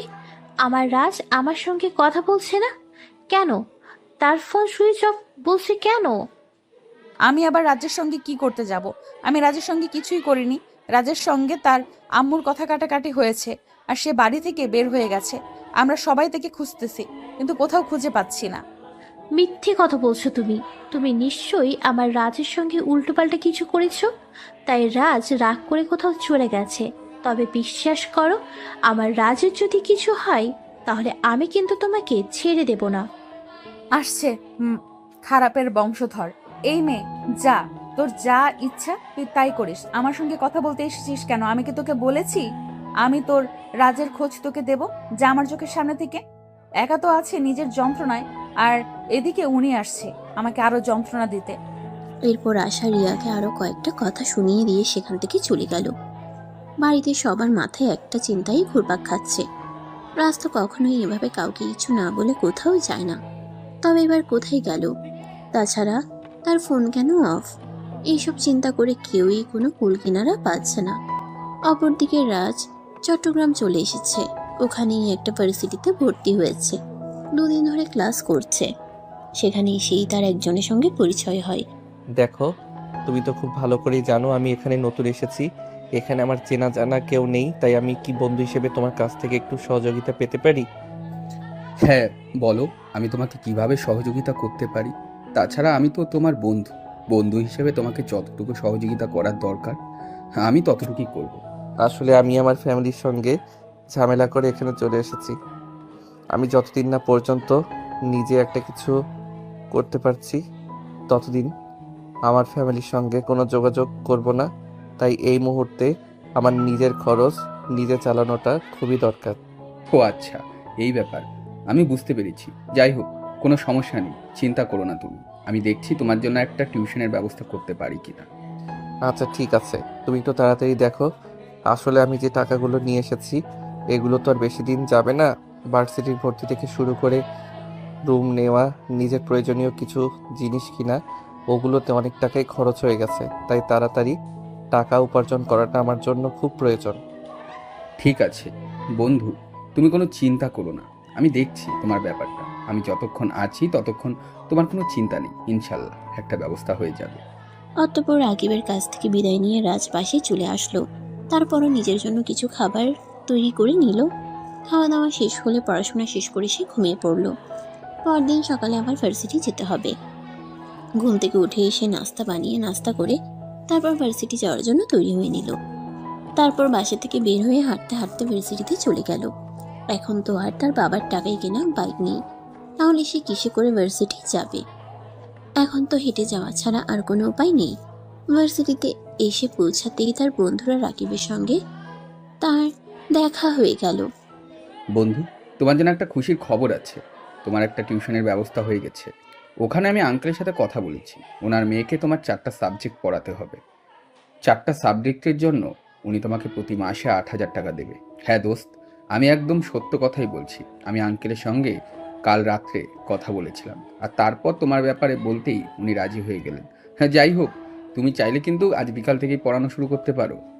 সত্যি বলছো? কার সাবজেক্টের জন্য আমাকে 8,000 টাকা দেবে সেটার বলতে নাকি? তুমি তো আমার বর্তমান অবস্থাটা বুঝতেই পারছো, তাই আমি যত তাড়াতাড়ি একটা কাজ শুরু করতে পারি আমার জন্য ততটাই ভালো। ঠিক আছে, তাহলে ভার্সিটি ছুটি হলে আমি তোমাকে আঙ্কেলের বাসায় নিয়ে যাব, আর তারপর সব কিছু বুঝিয়ে দিয়ে আসবো, কেমন? এই বলে তারা দুজনে ক্লাসরুমে চলে গেল। এদিকে ভার্সিটি ছুটি হতেই রাকিব রাজকে নিয়ে তার আঙ্কেলের বাসায় চলে গেল। কলিং বেল চাপ দিতেই একজন মধ্যবয়স্ক লোক এসে দরজা খুলে দিলেন। রাকিব তাকে সালাম দিয়ে বলল, আসসালামু আলাইকুম আঙ্কেল, এই হলো রাজ, আপনার মেয়েকে এই পড়াবে। ওয়ালাইকুম আসসালাম বাবা। আচ্ছা ঠিক আছে, তুমি ওকে নিয়ে ড্রয়িং রুমে এসে বসো, আমরা বসে কথা বলি। এই বলে রাজ আর রাকিব দুজনেই ড্রয়িং রুমের সোফায় এসে বসলো, আর তারপর তিশার আব্বুর সঙ্গে কথা বলতে থাকলো। তা বাবা, তুমি কি রাকিবের কাছ থেকে কোনো কিছু জানতে পেরেছো? আমি রাকিবকে বলেছিলাম তুমি যদি আমার মেয়েকে 4টা সাবজেক্ট পড়াও তাহলে আমি তোমাকে মাসে 8,000 টাকা দেবো। হ্যাঁ আঙ্কেল, রাকিবের কাছ থেকে আমি এই ব্যাপারে শুনেছি। আমি রাজি আছি। ঠিক আছে, কোনো সমস্যা নেই। আপনারা চাইলে আমি আরও বেশি সাবজেক্টও পড়াতে পারি। আসলে এই মুহূর্তে টাকা আমার খুব বেশি প্রয়োজন। হ্যাঁ, আমি তোমার ব্যাপারে শুনেছি, আর আমি একটা সিদ্ধান্ত নিয়েছি, জানি না তুমি সেটা সঠিক মনে করবে কিনা। আঙ্কেল, আপনি আমার বাবার বয়সী। আপনি আমার বাবার মতো আমার ব্যাপারে যে কোনো সিদ্ধান্ত নিতে পারেন। বলেন আপনি কি সিদ্ধান্ত নিয়েছেন? আসলে তুমি যেহেতু এখানে নতুন এসেছো আর টাকা পয়সা তোমার খুবই প্রয়োজন, তাই বলছিলাম কি আমার বাসায় নিচতলায় একটা ছোট রুম ফাঁকা আছে, তুমি চাইলে ওখানে থাকতে পারো। আমি তোমার কাছ থেকে কোনো টাকা নেবো না। তাছাড়া আমাদের বাসায় অনেকগুলো মানুষ, প্রতিবেলায় 2-1 জনের খাবার নষ্ট হয়। তুমি চাইলে আমায় তোমাকে ফ্রিতে খাওয়াটাও দিতে পারি, যদি তুমি কিছু মনে না করো তো। কথাগুলো শুনে রাজ অনেকটাই খুশি হয়েছিল। আসলে এগুলো তার কাছে মেঘ না চাইতেই বৃষ্টি হওয়ার মতো। তাই সে তিশার আব্বুর কথায় রাজি হয়ে গেল আর বলল, ঠিক আছে আঙ্কেল, কোনো সমস্যা নেই। আপনি সব কিছুর ব্যবস্থা করুন, আমি আপনার প্রস্তাবে রাজি। সত্যি আপনার মতো পরোপকারী মানুষ হয় না। সত্যি আপনি একজন ভালো মনের মানুষ, আর আপনার প্রতি আমি সারা জীবন কৃতজ্ঞ থাকব। ঠিক আছে বাবা, তাহলে আজ পড়াতে হবে না। তুমি রাকিবকে নিয়ে তোমার প্রয়োজনীয় সব জিনিসপত্র নিয়ে আজকেই ওখানে চলে আসো। আমি সকালবেলা দারোয়ানকে দিয়ে ওই রুমটা পরিষ্কার করে রাখছি তোমার জন্য। দোস্ত, তাহলে তো তোর সব কিছুর ব্যবস্থা হয়ে গেল। আঙ্কেল সত্যি আপনার প্রতি অনেক কৃতজ্ঞ। আপনি আমার বন্ধুটার সমস্যা এভাবে বুঝবেন আমি সেটা ভাবতেও পারি। বাবা ধন্যবাদ দেওয়ার কিছুই নেই, আসলে মানুষ মানুষের জন্য। ছেলেটা এখন বিপদে পড়েছে, এখন উচিত তার পাশে একজন মানুষ। আমি সেই মানুষটা হয়ে দাঁড়াতে চাই, এইটুকুই, আর কিছুই না। ঠিক আছে আঙ্কেল, তাহলে আমি আজকেই রাজের সমস্ত জিনিসপত্র আর রাজকে আপনার কাছে দিয়ে যাচ্ছি। এখন তাহলে আসি, কেমন? এই বলে আর রাকিব রাজ দুজনে রাজের ভাড়া নেওয়ার নতুন ভাষাটাই আসল, আর সেখান থেকে রাজের সমস্ত জিনিসপত্র নিয়ে তিশাদের বাসায় চলে গেল। তারপর সবকিছু গোছগাছ করে নিয়ে রাকিব তার কাছ থেকে বিদায় নিয়ে নিজের বাসায় চলে গেল। দোস্ত, এখন তো সব কিছুর ব্যবস্থা হয়ে গেল, তাহলে এখন আমি আসি। আর যদি কোনো সমস্যা হয় তাহলে আমাকে জানাবি, কেমন? আমি আঙ্কেলকে বলে সেটা সমাধান করে দেব। আঙ্কেল সত্যি অনেক ভালো মনের মানুষ রে। আশা করি তোর সমস্যাটা বুঝতে পারবে, বুঝেছিস? দোস্ত, এখন আর মনে হয় কোনো সমস্যা হবে না। সব সময় তো সমাধান হয়ে গেল। ফ্রিতে থাকতে পারছি, ফ্রিতে খেতে পারছি, সেই সাথে 8,000 টাকা বেতন পাচ্ছি। তাহলে আর সমস্যা থাকবে কোথায়? আচ্ছা দোস্ত, ঠিক আছে, তাহলে আমি আসি। নিজের প্রতি খেয়াল রাখিস। আর একটা কথা বলে যাই, ছাত্রীর প্রেমে আবার পড়িস না যেন। ধুর পাগল, তোর কি মাথা খারাপ নাকি? আমি আমার নিজের ছাত্রীর সঙ্গে প্রেম করতে যাব? আমার চরিত্র এতটাও খারাপ হয়নি। তাছাড়া তোকে তো আমি বলেছি আমি রিয়া নামের একটা মেয়েকে খুব বেশি ভালোবাসি। আমি যেদিন পড়াশোনা শেষ করে নিজে একটা চাকরি করতে পারবো সেদিন আমি রিয়ার কাছে ফিরে যাব। ঠিক আছে দোস্ত, তোর ভালোবাসা আর ভালোবাসার মানুষটার জন্য অনেক শুভকামনা রইল। তোদের ভালোবাসা পরিপূর্ণতা পাক। আসি রে। এই বলে রাকিব রাজের কাছ থেকে বিদায় নিয়ে তার বাসায় চলে গেল। কিছুক্ষণ পরে তিশার আব্বু রাজকে রাতের খাবার দিতে আসলো। এই নাও বাবা, তোমার আজকের আবার আজ প্রথম দিন, তাই তোমাকে খাবারটা তোমার রুমে দিয়ে গেলাম। আমাদের সঙ্গে ডাইনিং টেবিলে বসে খাবার খাবো। আচ্ছা আঙ্কেল, ঠিক আছে, আপনাকে অসংখ্য ধন্যবাদ। সত্যি আপনি আমাকে এত বড় একটা উপকার করবেন বুঝতে পারিনি। বাবা, মানুষ মানুষের জন্য। আমি রাকিবের কাছে শুনেছি তোমার সমস্যার কথা, তাই একটুকু সাহায্য করা আমার কর্তব্য। তাছাড়া আমার কোনো ছেলে সন্তান নেই। তুমি আমার বাড়িতে আমার ছেলে সন্তানের ন্যায় থাকতে পারো। অতঃপর তিশার আব্বু রাজের কাছ থেকে বিদায় নিয়ে সেখান থেকে চলে গেল। আর এদিকে রাজ খাবার খেয়ে তারপর ঘুমিয়ে পড়ল। পরদিন সকালবেলা ঘুম থেকে উঠতে না উঠতেই রাজ দরজায় কোনো মেয়ে মানুষের গলার আওয়াজ শুনতে পেল। রাজ ঘুম ঘুম চোখে দরজাটা খুলল। আসসালামু আলাইকুম, আমি তিশা। আপনি নিশ্চয়ই আমার নতুন টিউটর? ওয়ালাইকুম আসসালাম। হ্যাঁ, আমি তোমার নতুন টিউটর। এখন বলো কেন এসেছো? আপনাকে তো গতকাল আপু বলে গেছিল সকালে নাস্তার টাইম হওয়ার আগে ডাইনিং টেবিলে চলে যেতে, কিন্তু আপনি এখনো ডাইনিং টেবিলে আসলেন না কেন? তাই আব্বু আমাকে পাঠিয়েছে আপনাকে নিয়ে যেতে। ও আসলে গতকাল রাতে আমার একটু কাজ ছিল, ওটা শেষ করে ঘুমোতে দেরি হয়ে গেছে, তাই সকালবেলা ঘুম ভাঙছিল না। ঠিক আছে, তুমি যাও, আমি 5 মিনিটের মধ্যে ফ্রেশ হয়ে তারপর আসছি। ঠিক আছে, আপনি কিন্তু তাড়াতাড়ি চলে আসবেন। আমরা সবাই নাস্তা দিলে আপনার জন্য অপেক্ষা করছি। এই বলে তিশা সেখান থেকে চলে গেল। এদিকে রাজ ফ্রেশ হয়ে কিছুক্ষণ পর খাবার টেবিলে গেল। তখনই তিশার আব্বু বলল, কি ব্যাপার রাজ, এত লেট হলো কেন? আসলে আঙ্কেল, কাল রাতে সব গুছিয়ে রেখে ঘুমাতে দেরি হয়ে গেছিল, তাই আজ সকালে ঘুম থেকে উঠতে পারিনি। আচ্ছা ঠিক আছে, শোনো তিশা, কলেজে চলে যাবে আর তোমার আন্টি আর আমি দুজনেই অফিসে চলে যাব। তোমার খাবারটা ডাইনিং টেবিলে রাখা থাকবে, তুমি একটু খেয়ে নিও কষ্ট করে। আচ্ছা আঙ্কেল, ঠিক আছে, কোনো সমস্যা নেই, আপনারা আমাকে নিয়ে কোনো চিন্তা করবেন না। অতঃপর খাওয়া দাওয়া শেষ করে নীল রুম থেকে বের হয়ে নিজের রুমে চলে গেল। তারপর রেডি হয়ে ভার্সিটিতে চলে গেল। ভার্সিটি শেষ হলো বিকেল 3টায়। তারপর বাসায় এসে ফ্রেশ হয়ে খাবার খাচ্ছিল। তখনই তিশা সেখানে এসে উপস্থিত হলো। আসসালামু আলাইকুম স্যার, আমি কি বইপত্র নিয়ে ড্রয়িং রুমে চলে আসব, নাকি আপনি আমার রুমে গিয়ে আমাকে পড়াবেন? ওয়ালাইকুম আসসালাম।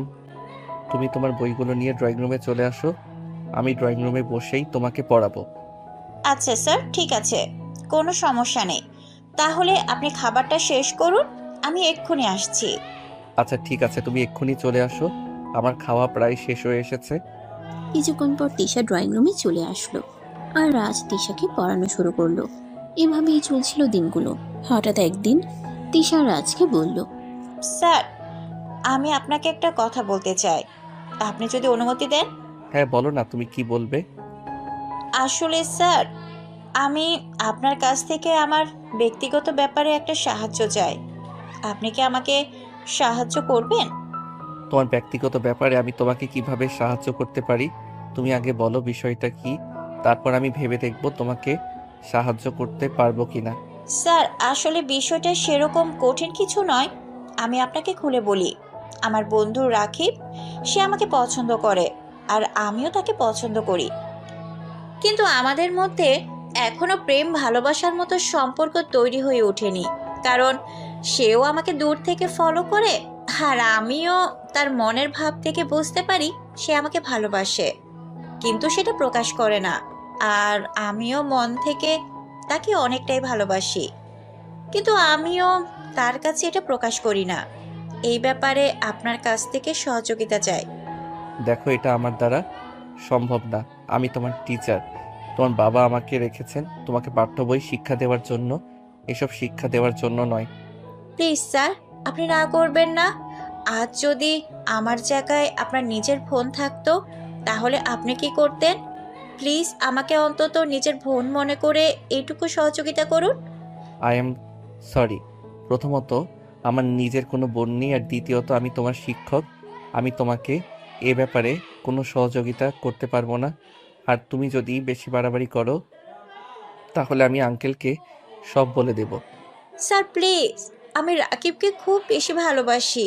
আমি চাই না সে আমার জীবনে আসার আগে অন্য কোনো মেয়ে তাকে আমার থেকে ছিনিয়ে নিয়ে যায়।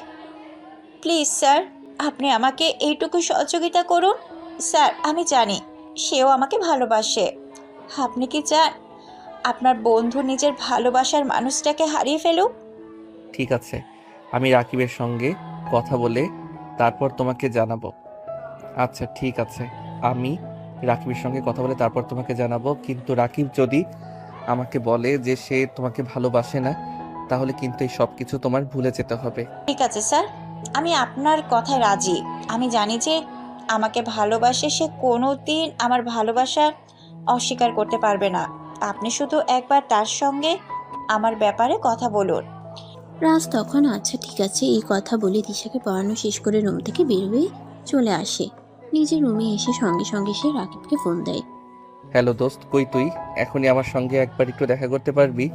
তোর সঙ্গে একটু দরকারি কথা ছিল। এই, আমার বাসায় হঠাৎ তোর কি এমন দরকারি কথা আছে? ঠিক আছে, আমি কি তোর বাসায় চলে আসবো নাকি বাইরে দেখা করবি?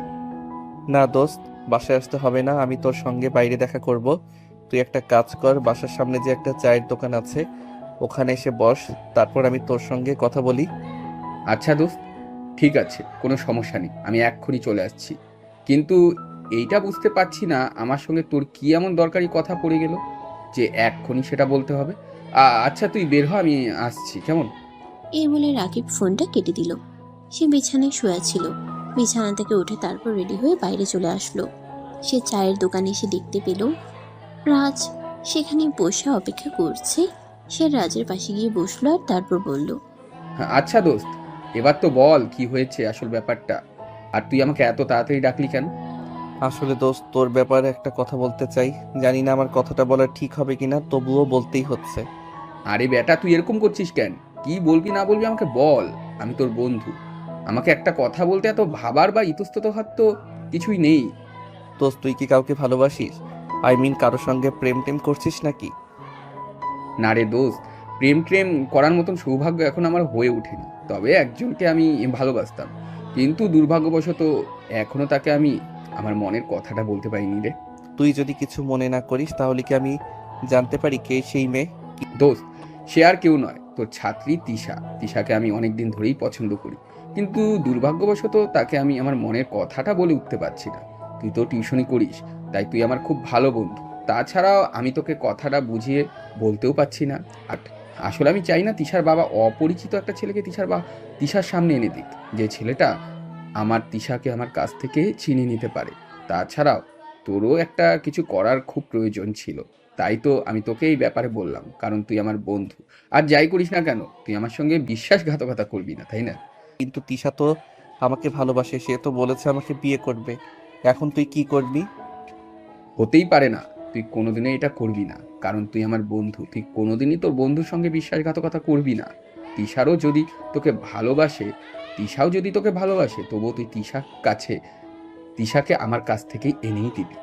কিন্তু আমি কখনোই এরকমটা করব না, কারণ তিশার বাবার বিশাল সম্পত্তি, যার একমাত্র উত্তরাধিকারী তিশা। তাই তিশা যখন আমাকে ভালোবেসে বলেছে আমি তিশাকেই বিয়ে করব, আমি কোনো রিস্ক নিতে চাই না। আমি তিশার বাবার সঙ্গে আজকেই কথা বলবো আমাদের বিয়ের ব্যাপারে। দোস্ত প্লিজ, তুই এটা করিস না। তিশাকে আমি অনেক বেশি ভালোবাসি, তিশাকে হারিয়ে আমি বেঁচে থাকতে পারবো না। তুই আমার বন্ধু, তুই আমার সঙ্গে এরকম করতে পারিস না। প্লিজ দোস্ত, তিশাকে তুই আমার কাছে ফিরিয়ে দে।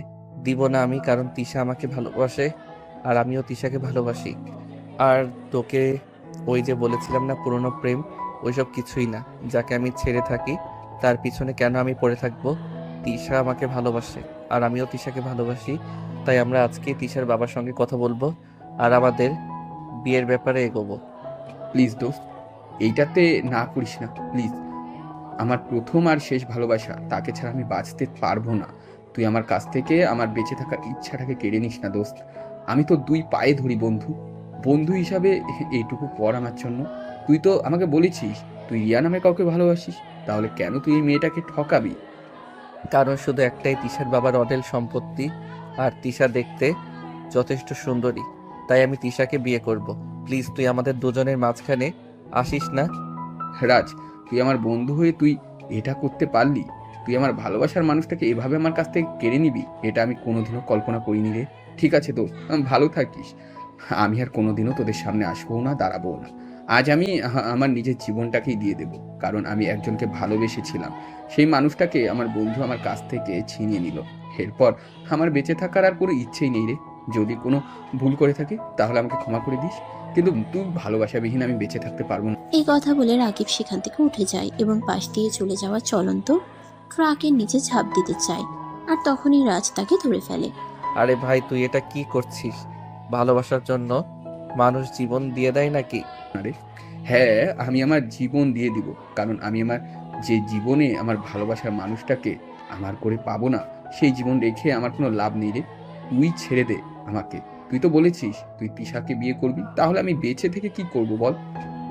তোদের মট্টনাঞ্চল দেখবো নাকি? হ্যাঁ, তোর বোকা, তুই আমার বন্ধু, তুই আমার এত বড় একটা উপকার করলি, আর আমি তোর সঙ্গে বিশ্বাসঘাতকতা করব এটা তুই ভাবলি কি করে? আসলে তিশাও তোকে ভালোবাসে, সে এটাই আমাকে বলেছিল।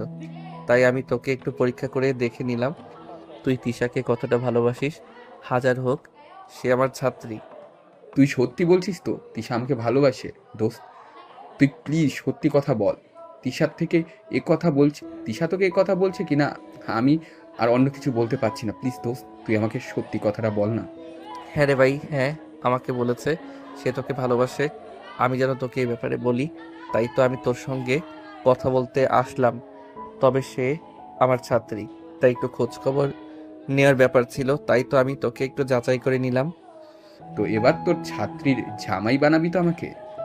হ্যাঁ অবশ্যই, একবার নয় 100 বার। তোকে আমার ছাত্রীর জামাই না বানিয়ে কোনো উপায় আছে নাকি? তুই যদি মরে যাস তাহলে ড্রাইভার নেবে। তার চাইতে বরং ভালো হয় এটা যে আমি আমার ছাত্রীর সঙ্গে তোর প্রেমের সম্পর্কটাকে ঠিক করে দেই। দোস্ত, তুই সত্যি বলছিস তো তিশার সঙ্গে আমার সম্পর্কটা তুই ঠিক করে দিবি? আসলে দোস্ত, আমি একটু লাজুক প্রকৃতির। আমি কখনো আমার মনের কথাটা কাউকে সেভাবে বলে উঠতেই পারি না। তাই তো তিশাকে আমি আমার মনের কথাটা বোঝাতেই পারছিলাম না। কিন্তু দোস্ত, তুই সত্যি আমাকে অনেক বড় একটা উপকার করেছিস রে। তোর উপকারের কথা আমি কোনোদিনই ভুলবো না। এই বলে রাকিব রাজকে জড়িয়ে ধরে কাঁদতে থাকে। তখন রাজ রাকিবকে বলে, আরে বোকা ছেলে, তুই এভাবে কান্না করছিস কেন? তুই আমার বন্ধু, তোর জন্য এইটুকু করা আমার কর্তব্য। তাছাড়া তুই আমার অনেক উপকার করেছিস। তোর জন্য এইটুকু করতে যদি না পারি তাহলে তো নিজেকে স্বার্থপর মনে হবে। এই নে, এটা তিশার নাম্বার। তিশা আমাকে দিয়েছে, বলেছে তোকে দিতে। ঠিক আছে দোস্ত, thank you so much. You are so great. তুই অনেক ভালো থাকিস রে জীবনে। অতঃপর দুজনে বেশ কিছুক্ষণ চায়ের দোকানে বসে আড্ডা আর গল্পগুজব করে। তারপর যে যার যার বাসায় চলে গেল। পরদিন বিকালবেলা রাজ যখন তিশাকে পড়াতে আসলো, তখনই তিশা রাজকে বলল, স্যার, আপনি তো আমাকেও ওর ব্যাপারে কিচ্ছু বললেন না। আপনি যে আমাকে বলেছিলেন আপনি রাকিবের সঙ্গে কথা বলে আমাকে জানাবেন। হ্যাঁ, আসলে তোমাকে কি করে বলবো সেটাই ভেবে পাচ্ছিলাম না। আসলে রাকিব তো আমাকে বলো সে তোমাকে নয়, তোমার বান্ধবী প্রিয়াকে পছন্দ করে। স্যার, আমি কনফার্ম আপনি মিথ্যা কথা বলছেন। এটা কখনোই হতে পারে না। রাকিব আমাকেই পছন্দ করে আর আমাকেই ভালোবাসে। ডাহা মিথ্যা কথা বলছেন। আরে বাবা, আমি কেন মিথ্যা কথা বলতে যাব? আর আমার মিথ্যা কথা বলে লাভটাই বা কি? আমি যা সত্য তাই বলছি। রাকিব তোমাকে পছন্দ করে না, তোমার বান্ধবীর প্রিয়াকে পছন্দ করে। তাই প্রতিদিন কলেজ ছুটির পর এদিকে আসতে তোমার বান্ধবী প্রিয়াকে দেখতে। আপনি যদি গলায় ছুরি ধরে ওইটা বলেন, তারপরও আমি এটা বিশ্বাস করব না। কারণ রাকিব আমাকেই পছন্দ করে, আমার বান্ধবী প্রিয়াকে নয়। সে আমাকে ভালোবাসে। আর কে আমাকে ভালোবাসে না এটা বোঝার মতো যথেষ্ট বয়স আর বুদ্ধি আমার হয়েছে। তাই আমি নিশ্চিত আপনি মিথ্যা কথা বলছেন। সত্য বলে যে মিথ্যাবাদীর শাস্তি হয় এটা তোমার কাছে দেখলাম। সত্যি আমি সত্য কথা বলছি, আর তুমি আমাকে মিথ্যাবাদী প্রমাণ করে দিলে। না, আপনি একদম সত্যি কথা বলছেন না। আপনি আমাকে মিথ্যা কথা বলছেন। রাকিব আমাকেই পছন্দ করে আর আমাকেই ভালোবাসে। আপনি হয়তো কোনো কারণে এটা লুকিয়ে যাচ্ছেন আর আমাকে মিথ্যা কথা বলছেন। তোমাকে মিথ্যা কথা বলে কি আমার কোনো লাভ আছে সেটা বলো আমাকে। যদি তোমাকে মিথ্যা কথা বলে আমার কোনো লাভ থাকতো তাহলে আমি তোমাকে মিথ্যা কথা বলতাম। তিশা তো এখন কোনো কথা না বলে চুপচাপ সেখান থেকে উঠে নিজের রুমে চলে গেল আর ব্যালকনিতে দাঁড়িয়ে কান্না করতে থাকলো। রাজ তখন পিছন পিছন তিশার রুমে গেল আর তিশার পিছনে দাঁড়িয়ে বলল, আই এম সরি তিশা, তোমাকে মিথ্যা বলার জন্য। রাকিব তোমাকেই ভালোবাসে, আমি তার সঙ্গে কথা বলেছিলাম, আমি তার সঙ্গে কথা বলে জানতে পারি সত্যি তোমাকে ভালোবাসে। আমি তোমার নাম্বার কাকে দিয়ে এসেছি, সে বলেছে সময় মতো তোমাকে ফোন করবে। স্যার, আপনি সত্যি বলছেন তো? আরে বাবা, এতক্ষণ মিথ্যা বলেছি বলে কি এখনো মিথ্যা বলবো নাকি? আমি সত্য কথাই বলছি। রাকিব তোমাকেই ভালোবাসে, সেটা আমি তার সঙ্গে কথা বলে কনফার্ম হয়েছি। Sir, you are so great. আমার এত বড় একটা উপকার করার জন্য আপনাকে অসংখ্য অসংখ্য ধন্যবাদ। আমি জানতাম রাকিব আমাকেই ভালোবাসে, তাই আপনাকে দিয়ে সেটা শিওর হয়ে নিলাম। ঠিক আছে, এখন পড়ার টেবিলে চলো। ঠিক মতো পড়াশোনা করতে হবে, তা না হলে আবার তোমার বাবা আমাকে মাস শেষে মাইনে দেবে না। প্রেমের জায়গায় প্রেম রাখবার, পড়াশোনার জায়গায় পড়াশোনা, তা না হলে কিন্তু আমি তোমার আব্বুকে সব বলে দেবো, বলে দিলাম। ঠিক আছে স্যার, আপনি কোনো চিন্তা করবেন না, আমি দুটো জিনিসকে আলাদাভাবে রাখতে পারবো। এই বলে দুজনেই ড্রয়িং রুমে পড়ার টেবিলে চলে আসলো, আর রাজ তিশাকে পড়া বুঝিয়ে দিতে থাকলো। এভাবেই চলছিল দিনগুলো। তোমাদের রাকিব আর তিশার মধ্যে খুবই ভালো একটা সম্পর্ক তৈরি হয়ে গেছে। পড়াশোনার ফাঁকে দুজন দুজনকে যথেষ্ট সময় দিচ্ছে। ভালোবাসা, যত্ন, টেক কেয়ারের মধ্যে দিয়ে যাচ্ছে তাদের দিনগুলো। হঠাৎ একদিন রাজ রাকিবকে বলল, দোস্ত, তোদের ভালোবাসা থেকে না আমার একজনের কথা খুব বেশি মনে পড়ছে। আমি বুঝতে পারছি না যে মানুষটাকে আমি সহ্য করতে পারতাম না, সেই মানুষটাকে কি করে আমার এত মনে পড়ছে। দোস্ত, তুই কার কথা বলছিস আমি ঠিক বুঝতে পারছি না, তুই একটু খুলে বলবি তো, শুনি আসল ব্যাপারটা কি। আমার চাচাতো বোন আশা আপুর কথা। তিশা তোকে যেমন ভালোবাসে, যত্ন নিতে, কেয়ার করে, আশা আপু আমাকে এগুলো করতো। কিন্তু আমি তো রিয়াকে ভালোবাসি, তাই আশা আপুর এই পাগলামিগুলোকে আমি কোনো পাত্তা দিতাম না। নির্ঘাত পাগলামো বলে সেগুলোকে উড়িয়ে দিতাম। কিন্তু তোদের দুজনের ভালোবাসা থেকে আমার মনে হয় আশাও আমাকে সত্যিই ভালোবাসতো। কিন্তু সে তো তোর চাইতে সিনিয়র, তাছাড়া তুই একটা মেয়ের সঙ্গে রিলেশন করছিস, সেই মেয়েটাকে বিয়ে করবি স্বপ্ন দেখিয়েছিস, এখন কি তাকে ছেড়ে অন্য কাউকে বিয়ে করাটা তোর ঠিক হবে?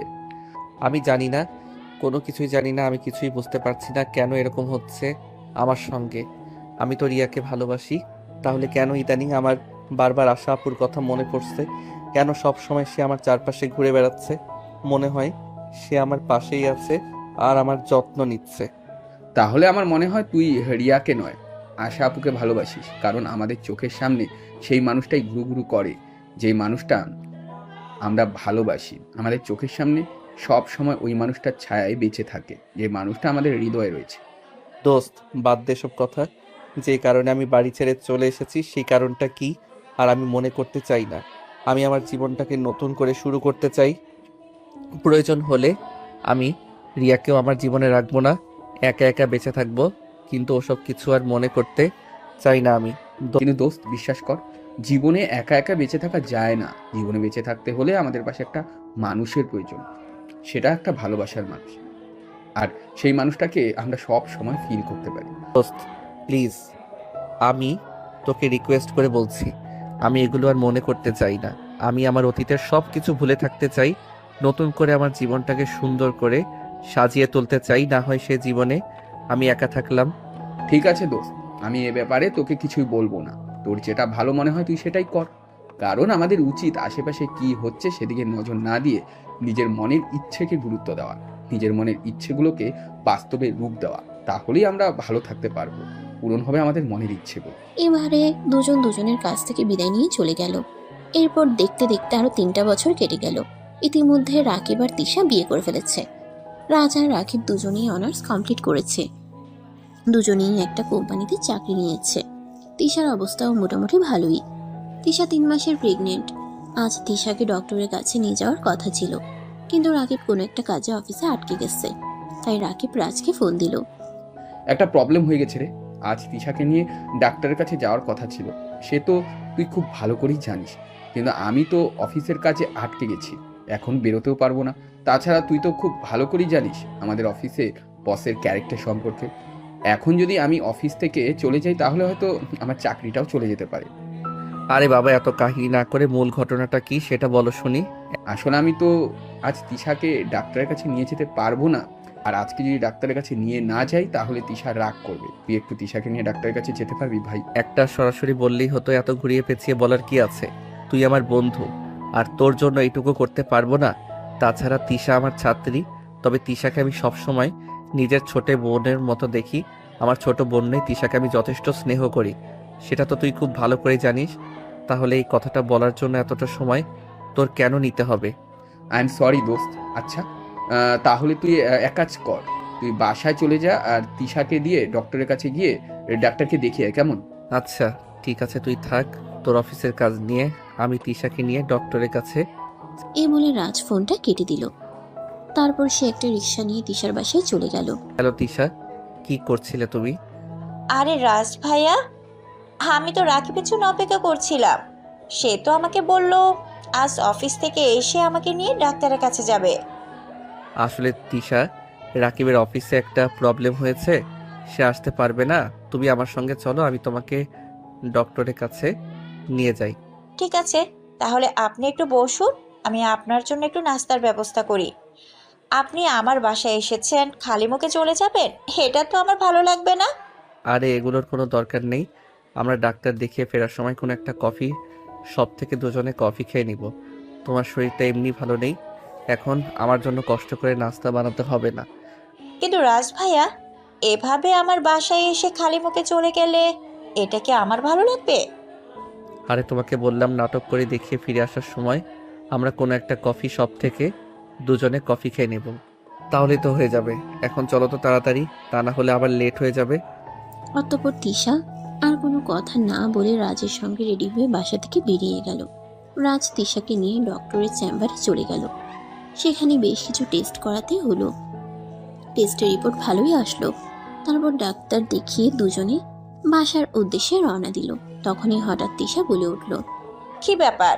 তুমি না আমাকে বলেছিলে তুমি আমাকে কফি খাওয়াবে, তাহলে তুমি আমাকে নিয়ে চলে যাচ্ছ কেন? উফ আল্লাহ, আমি তো ভুলেই গিয়েছিলাম। যাই হোক চলো, সামনে একটা কফি শপ আছে, ওখানে খুব ভালো কফি বানায়। আমি আর রাকিব মাঝে মধ্যে ওখানে কফি খেতে আসতাম, আজ তোমাকে নিয়ে যাই।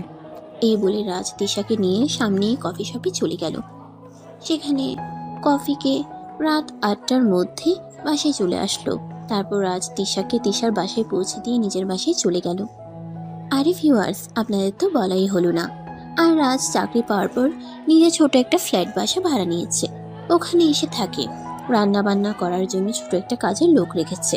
সে রান্না বান্না, ঘর মোছা আর কাপড় ধোয়া এগুলো করে দিয়ে যায়। আর সে মোটামুটি একটা চাকরি করে সেখান থেকে মাসাল্লাহ ভালোই বেতন পায়। নিজের খরচ চালানোর পরও সে এখন কিছু সেভিংসও করতে পারছে। এভাবেই চলছিল তার দিনগুলো। হঠাৎ একদিন রাকিব আর রাজ অফিস ছুটির দিনে বাইরে চায়ের দোকানে বসে চা খাচ্ছিল। তখনই রাকিব রাজকে বলল, দোস্ত, অনেকদিন তো হলো বাড়ি থেকে চলে এসেছি, এবার আর অভিমান করে থাকিস না রে। এবার ফ্যামিলির মানুষের সঙ্গে যোগাযোগ কর। দোস্ত, যে সম্পর্ক ছিন্ন করে চলে এসেছি সেই সম্পর্ক আর জোড়া লাগাতে আমার ইচ্ছে করছে না। আমি আর আমার ফ্যামিলি মানুষের সঙ্গে কোনো যোগাযোগ করতে চাই না। ভাই, তোর সব কিছুই আছে, তারপরেও তুই সেগুলোকে মূল্য দিচ্ছিস না। আর আমি জন্মের পরে বাবা মাকে হারিয়েছি, সংসারটাকেও নিজের হাতে সামলাচ্ছি সেই ছোট থেকেই। আমার চাচা আমার বাবার সব সম্পত্তি দখল করে নিয়েছে। আমি তখন এসব ব্যাপারে বুঝতাম না। যাই হোক, যখন থেকে বুঝতে শিখেছি তখন থেকে একটু একটু করে গুছিয়ে রাখার চেষ্টা করি। আর তোর তো সবকিছু আছে, তাহলে তুই কেন এখানে পড়ে আছিস? যদি আমি আবার ওই বাড়িতে ফিরে যাই তাহলে আবার সবাই আমাকে ধরে বেঁধে আশা প্রসঙ্গে বিয়ে দেওয়ার চেষ্টা করবে, কিন্তু আমি আশা আপুকে বিয়েই করতে চাই না। কিন্তু আমার মনে হয় এটা তোর শুধু মুখের কথা না, মনের কথা। নয়তো কাট, কিন্তু আমার মনে হয় এটা তো শুধু মুখের কথা, মনের কথা নয়। তুই যদি আশা আপুকে পছন্দ নাই করিস, তাহলে এতদিন আশা আপুর কথা মন থেকে সম্পূর্ণভাবে মুছে ফেলতেই আমি প্রায়ই লক্ষ্য করি। তাহলে এতদিনে আশা আপুর কথা মন থেকে মুছেই ফেলতে পারতিস। আমি প্রায়ই লক্ষ্য করি তুই মাঝে মাঝেই ওর কথা বলিস।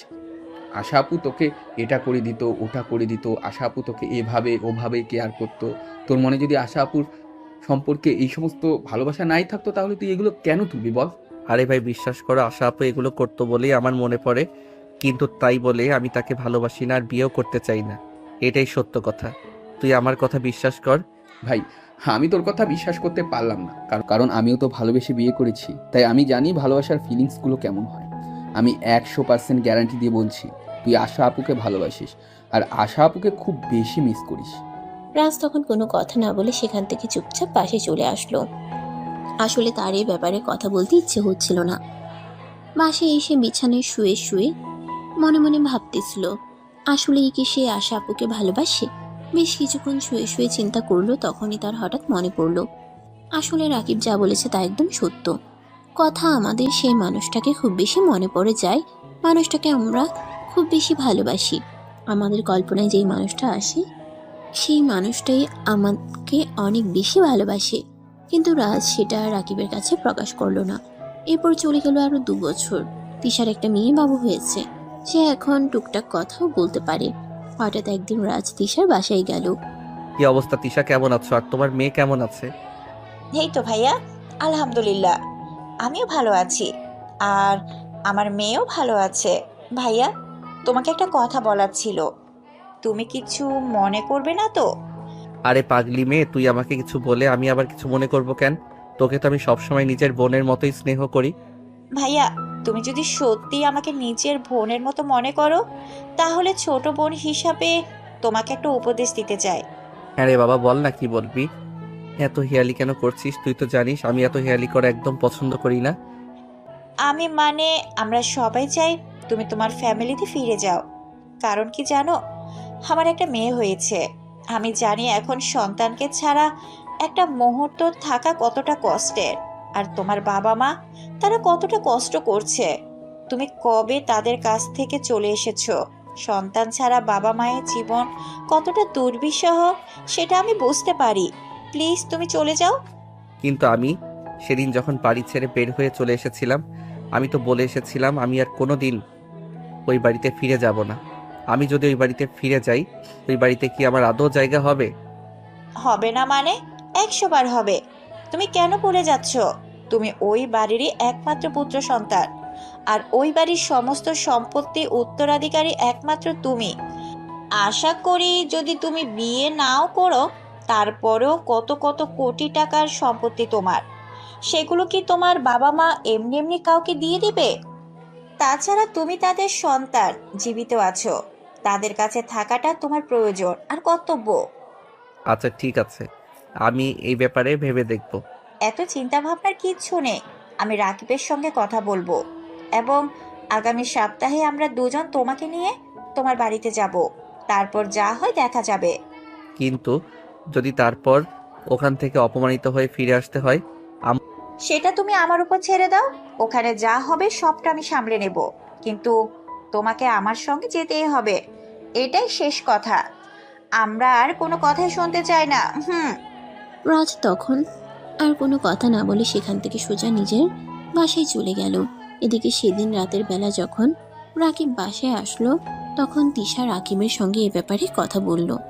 সবকিছু শুনে রাকিব তিশাকে বলল, আমি তো এই ব্যাপারে আজকে অনেক আগেই বলেছিলাম, কিন্তু সে তো আমার মুখের উপর না করে দিয়েছে। আমি আজ রাজ ভাইয়ের সঙ্গে কথা বলেছি। আমি ওনাকে সবটা বুঝিয়ে বলেছি। উনি আমাদের সঙ্গে যেতে রাজি হয়েছেন। চলো আগামী সপ্তাহে অফিস থেকে 1 সপ্তাহের ছুটি নিয়ে আমরা রাজ ভাইয়াকে ওনার বাড়িতে নিয়ে যাই।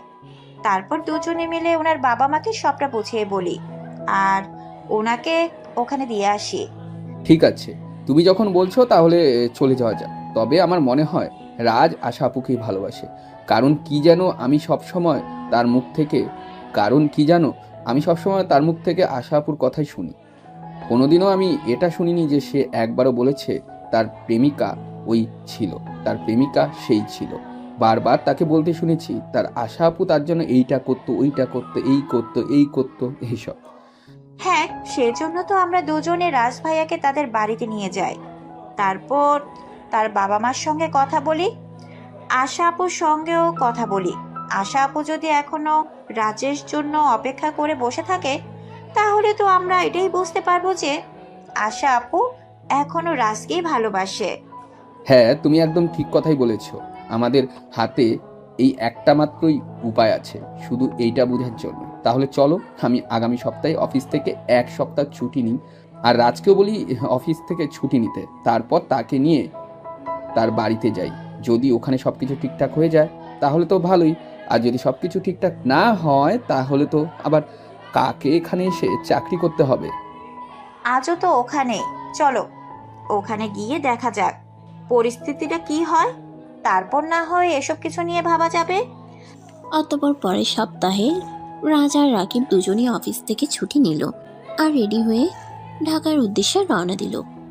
তারা যখন রাজের বাসায় এসে পৌঁছালো তখন আনুমানিক বিকেল 3টার মতো হবে বাজে। সবাই ড্রয়িং রুমে বসে গল্প করছিল। তখনই রাকিব বাড়ির কলিং বেলে চাপ দিল। কিছুক্ষণ পর রাজের আম্মু এসে দরজা খুলে দিল। রাজ তখন পেছনে দাঁড়িয়েছিল। অতঃপর পরের সপ্তাহের রাজ আর রাকিব দুজনই অফিস থেকে ছুটি নিল আর রেডি হয়ে ঢাকার উদ্দেশ্যে রওনা দিল। তারা যখন রাজের বাসায় এসে পৌঁছালো তখন আনুমানিক বিকেল 3টার মতো হবে বাজে। সবাই ড্রয়িং রুমে বসে গল্প করছিল। তখনই রাকিব বাড়ির কলিং বেলে চাপ দিল। কিছুক্ষণ পর রাজের আম্মু এসে দরজা খুলে দিল। রাজ তখন পেছনে দাঁড়িয়েছিল। রাজের আম্মু রাকিবকে দেখে জিজ্ঞাসা করলো, কি ব্যাপার বাবা, তুমি কে? তোমাদের তো কি ব্যাপার, তুমি কে? তোমাকে তো চিনতে পারলাম না। এখানে কি কোনো দরকার এসেছো? হ্যাঁ, আপনার ছেলেকে নিয়ে এসেছি। কি বলো তুমি? আমার ছেলে তো অনেকদিন আগে আমাদের সঙ্গে মনোমালিন্যতা করে কোথায় চলে গেছে, তার কোনো খোঁজ নেই। তাহলে এখন তুমি কোথা থেকে আমার ছেলেকে নিয়ে এসেছো? আম্মু, এই যে আমি। এই বলে রাজ তার আম্মুকে জড়িয়ে ধরলো। তার আম্মুও তাকে জড়িয়ে ধরে কান্না করতে লাগলো আর বলতে লাগলো, বাবা, এভাবে তুই আমাদেরকে রেখে চলে যেতে পারলি? তুই আমাদের একমাত্র সন্তান, সেটা তুই খুব ভালো করেই জানিস। তুই চলে যাওয়ার পর আমরা তোকে ছাড়া শহর খুঁজেছি, কিন্তু কোথাও খুঁজে পাইনি। জানিস আমাদের কতটা কষ্ট হয়েছে। আমাকে ক্ষমা করে দাও, আর কখনো এরকম করব না।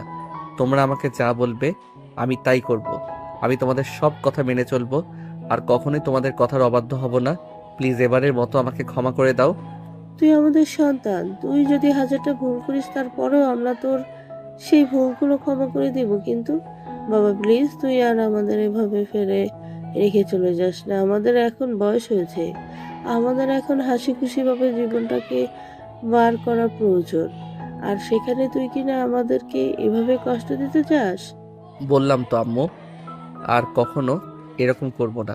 প্লিজ আমাকে শেষবারের মতো ক্ষমা করে দাও। রাজের আম্মু তখন রাজকে নিয়ে বাড়ির ভিতরে গেল। সবাই রাজকে এতদিন পর দেখতে পেয়ে অনেক খুশি। সবাই কান্না করছে, কেউ কিছু বলতেই পারছে না। এতদিন পর বাড়ির ছেলে বাড়িতে ফিরে এসেছে বলে কথা সবাইকে খুশি না হয়ে থাকতে পারে নাকি? আর তখনই হঠাৎ আশা আপু নিজের রুম থেকে এতগুলো মানুষের কথাবার্তার আওয়াজ শুনে নিচে চলে আসলো। সিঁড়ি দিয়ে নামছিল আর তখনই রাজকে দেখতে পেয়ে এসে চিৎকার দিয়ে উঠলো, রাজ, এতদিন তুই কোথায় ছিলি জানিস? আমি তোর জন্য কত মানত করেছিলাম, কত রাত কান্না করতে করতে পার করেছি। আল্লাহর কাছে নামাজে শুধু তোকেই চেয়েছি। প্রত্যেকটা মোনাজাতে আমি আল্লাহর কাছে বলেছি, আল্লাহ তুমি আমার রাজকে আমার কাছে ফিরিয়ে দাও। আমি আর জীবনে কিছুই চাই না। রাজ তখন কোনো কথা না বলে চুপচাপ দাঁড়িয়েছিল। সে কি বলবে, কিসের ভেবে পাচ্ছে না। তখনই পাশ থেকে রাকিব আর তিশা তাকে বলল, রাজ, আশা আপুর সঙ্গে কথা বল। আশা আপু এখনো তোর অপেক্ষায় আছে। প্লিজ এবার আর অ্যাভয়েড করিস না। কিন্তু রাকিব, আরে কোনো কিন্তু নেই। তোমার কাছ থেকে আর কোনো অজুহাত শুনতে চাই না। তোমাকে যেটা বলেছি তুমি সেটাই করবে। দেখছি তুমি ভালোবাসাকে কাছে পাওয়ার জন্য কতটা ব্যাকুল হয়েছিলে। এখন তোমার ভালোবাসার মানুষটা এতদিন ধরে তোমার জন্য অপেক্ষা করছে। এখন সেই মানুষটাকে অবহেলা করাটা তোমার একদমই ঠিক হবে না। তুমি যাও, আপুর সাথে কথা বলো। রাজ তখন আর কোনো কথা না বলে আশার কাছে গেল। আশা তখনই তাকে জড়িয়ে ধরে হাওমাও করে কান্না করে দিল। আরে আমি তো তোকে ভালোবাসতাম, কিসের কমতি ছিল আমার, যা তোর ওই গার্লফ্রেন্ডের মধ্যে ছিল? কেন তুই করলি এরকমটা আমার সঙ্গে? জানিস শুধু আমি না, ফ্যামিলির সবগুলো মানুষ কতটা কষ্ট পেয়েছে। একটা বার তোর সঙ্গে যোগাযোগ করতে সবাই কত চেষ্টা করেছে, কিন্তু তুই এতটা পাষাণ কি করে হতে পারলি? কি করে আমাদের সবাইকে এতটা কষ্ট দিতে পারলি? I am sorry. সবাই আমাকে ক্ষমা করে দাও, আর কখনো এরকম করব না। অতঃপর আস্তে আস্তে পরিবেশটা একটু শান্ত হয়ে আসলো আর সবাই মিলে সেখানে বসে গল্প গুজব করতে থাকলো। সেদিন রাতের বেলায় রাজের আম্মু নিজের ছেলের জন্য নিজের হাতে অনেক পদ খাবার রান্না করলেন আর ছেলেকে নিজের হাতে খাইয়ে দিলেন। এরপর সবাই মিলে গল্প গুজব করে ঘুমাতে চলে গেল। পরদিন দুপুরবেলা সবাই আবার ড্রয়িং রুমে এসে তখন রাকিব আর তিশা আশা আর রাজের ব্যাপারে কথা তুললো। আঙ্কেল আন্টি, দেখুন আপনাদের ফ্যামিলির পার্সোনাল ম্যাটারে আমার কথা বলাটা যদিও ঠিক হবে না, কিন্তু আমার মনে হয় কথা বলাটা উচিত। আরে বাবা, তুমি এভাবে কেন বলছো? আমাদের ছেলেকে আবার আমাদের জীবনে ফিরিয়ে দিয়েছো তুমি। আমাদের ফ্যামিলির আর একটা সন্তানের মতোই। বলো, কি বলবো তুমি? আসলে আপনারা বিশ্বাস করবেন কিনা আমি জানি না, কিন্তু যেটা সত্যি আমি সেটাই বলছি। রাত যখন আপনাদের কাছ থেকে চলে যায় তখন আমার কাছে যায়, আর তারপর থেকে তার সব কিছু আমি দেখাশোনা করি। সে আমার ভালো বন্ধু হয়ে ওঠে, আর তারপরেই তার কাছ থেকে আশা আপুর কথা জানতে পারি। তারপর প্রায় প্রতিদিনই তার কাছ থেকে আশা আপুর গল্প শুনতাম। আশা আপু সবসময় তার চিন্তা ভাবনা ছিল, সবসময় সে আশা আপুকে নিয়েই কথা বলতো। সে আমাদের কাছে বলতো আশা আপু কিভাবে তাকে ভালোবাসতে হয়, যত টেক কেয়ার করতে হয়, কিভাবে কি কি করতে হয়। কিন্তু সে একটা বারের জন্য আমাদের কাছে এটা বলেনি যে তার ভালোবাসার মানুষ মানে যে মেয়েটার জন্য সে এই বাড়ি ছেড়ে চলে গেছে সে তাকে কতটা যত্ন করত, টেক কেয়ার করত। এই ব্যাপারগুলো তার কাছ থেকে কোনোদিনই আমি শুনতে পাইনি। সে তো আমাকে ভালোবাসে না বলে এই বাড়ি ছেড়ে চলে গেছিল, তাহলে কেন সে আমার কথা বলছো? এটা আমি বিশ্বাস করতে পারলাম না। হ্যাঁ আপু, আপনি একদম ঠিক কথাই বলেছেন। এটা প্রথমে আমরাও বিশ্বাস করতে পারতাম না, কিন্তু আপনি হয়তো জানেন বিগত 5 বছর সে আমাদের কাছে ছিল। 5 বছরে 5 বারও তার মুখে তার প্রেমিকার নাম শুনতে পারেনি। প্রতিদিন অন্তত 10 বার হলেও সে আপনার নাম নিত। তাতে কি প্রমাণিত হয় আপনি আমাদের বলেন? কিন্তু আমরা যখন তাকে আশাকে বিয়ে করতে বলেছিলাম তখনই সে তো আমাদের সঙ্গে ঝামেলা করে এখান থেকে চলে যায়। হ্যাঁ আন্টি, কারণ তখন তো তার আবেগ দিয়ে সবকিছু ভাবার মতন সময়টা ছিল। তখন তো আর সে বিবেক দিয়ে কোনো কিছু চিন্তা করতে পারি, তাই এরকমটা হয়েছিল। এখন তার বোঝার মতন বয়স হয়েছে, সব কিছুতে এসে বুঝতে পারে, তাই সব কিছুতে ফেসেই মানুষে বুঝতে পারে। তাই আন্টি, আমি আর তিশা সব কিছু চিন্তা ভাবনা করে তারপর আপনাদের কাছে নিয়ে এসেছি। এখন এটা আপনাদের ফ্যামিলিগত ব্যাপার, আপনারা কি করবেন ভেবে দেখুন। কিন্তু আমার মনে হয় রাজ আশা আপুকেই ভালোবাসে। অতঃপর সেখানে বেশ কিছুক্ষণ নীরবতা চলছিল। কে কি বলবে সেটাই ভেবে পাচ্ছিল না। তখনই মাঝখান থেকে রাজ বলে ওঠে, দেখো, আমি যেটা করেছি সেটা ভুল এবং অন্যায়, আমি সেটা মেনে নিচ্ছি। কিন্তু আমি আজ একটা সত্য কথা বলি, যদি কাউকে মিস করাটাকে ভালোবাসা বলে তাহলে আমি আশা আপুকে মিস করি। যদি কারো কথা বারবার মনে পড়াটাকে ভালোবাসা বলে তাহলে আমি আশা থেকে ভালোবাসি। এখন তোমরা ভেবে দেখো, আশা আপুর সঙ্গে আমাকে বিয়ে দেবে নাকি দেবে না? কথাটা শুনে সবার মনে আবারও সেই 5 বছর আগের হাসিটা ফিরে আসলো। আর সবাই খুশি মনেই বলল রাজ আর আশার বিয়ে দেবে। তারপর সেদিনই বাসায় কাজী রেখে আশা আর রাজের বিয়ের কাজ সম্পন্ন করা হলো। আজ রাকিব নিজের হাতে আশা আর রাজের জন্য বাসর ঘর সাজিয়েছে এবং তাকে সাহায্য করেছে। তার বউ তিশা। রাত তখন 11টা বাজে। রাজ, রাকিব, তিশা আর আশা 4 জনেই একসঙ্গে রুমে বসে গল্প করছে। তখনই তিশা বলল, আরে রাকিব, আমরা আর কতক্ষণ বসে থাকবো? রাত 11টা বেজে গেছে, আর তাদের বাসর রাত জীবনের সবচেয়ে সুখময় একটা রাত। আমরা বসে বসে কেন তাদের সময়টা নষ্ট করছি? চলো আমরা অন্য রুমে গিয়ে ঘুমিয়ে পড়ি, আর তাদেরকে তাদের ভালোবাসাটা উপভোগ করার সুযোগ করে দেই। আরে না, ঠিক আছে, আমার তো ভালোই লাগছিল। চলো না আরো কিছুক্ষণ গল্প করা যাক। না রে বন্ধু, জীবনে অনেক সময় আমাদেরকে জীবনের অনেক সময় আমাদেরকে দিয়েছিস। এবার তোর বউকে সময় দেওয়ার পালা। তুই তোর বউকে সময় দে। আমরা এখন আসি। তোদের জন্য অনেক শুভকামনা রইল রে। ভালো থাকিস, ভালোবাসার মানুষটাকে ভালোভাবে রেখে দিস। এই বলে রাকিব আর তিশা দুজনেই রুম থেকে বের হয়ে চলে আসলো। আর তখনই আশা বিছানা থেকে নেমে রাজকে সালাম করে আর তারপর বলে, চলো দুজনে একসঙ্গে 2 রাকাত নফল নামাজ আদায় করি আর আল্লাহর কাছে আমাদের নতুন জীবনের জন্য দোয়া করি। হ্যাঁ, তাই চলো। এই বলে দুজনে একসঙ্গে উজু করে এসে তারপর নামাজে দাঁড়িয়ে গেল। নামাজ শেষ হলে রাজ আশাকে নিয়ে বিছানায় চলে আসলো। দুজন সামনাসামনি বসে আছে, কেউ কোনো কথা বলছে না।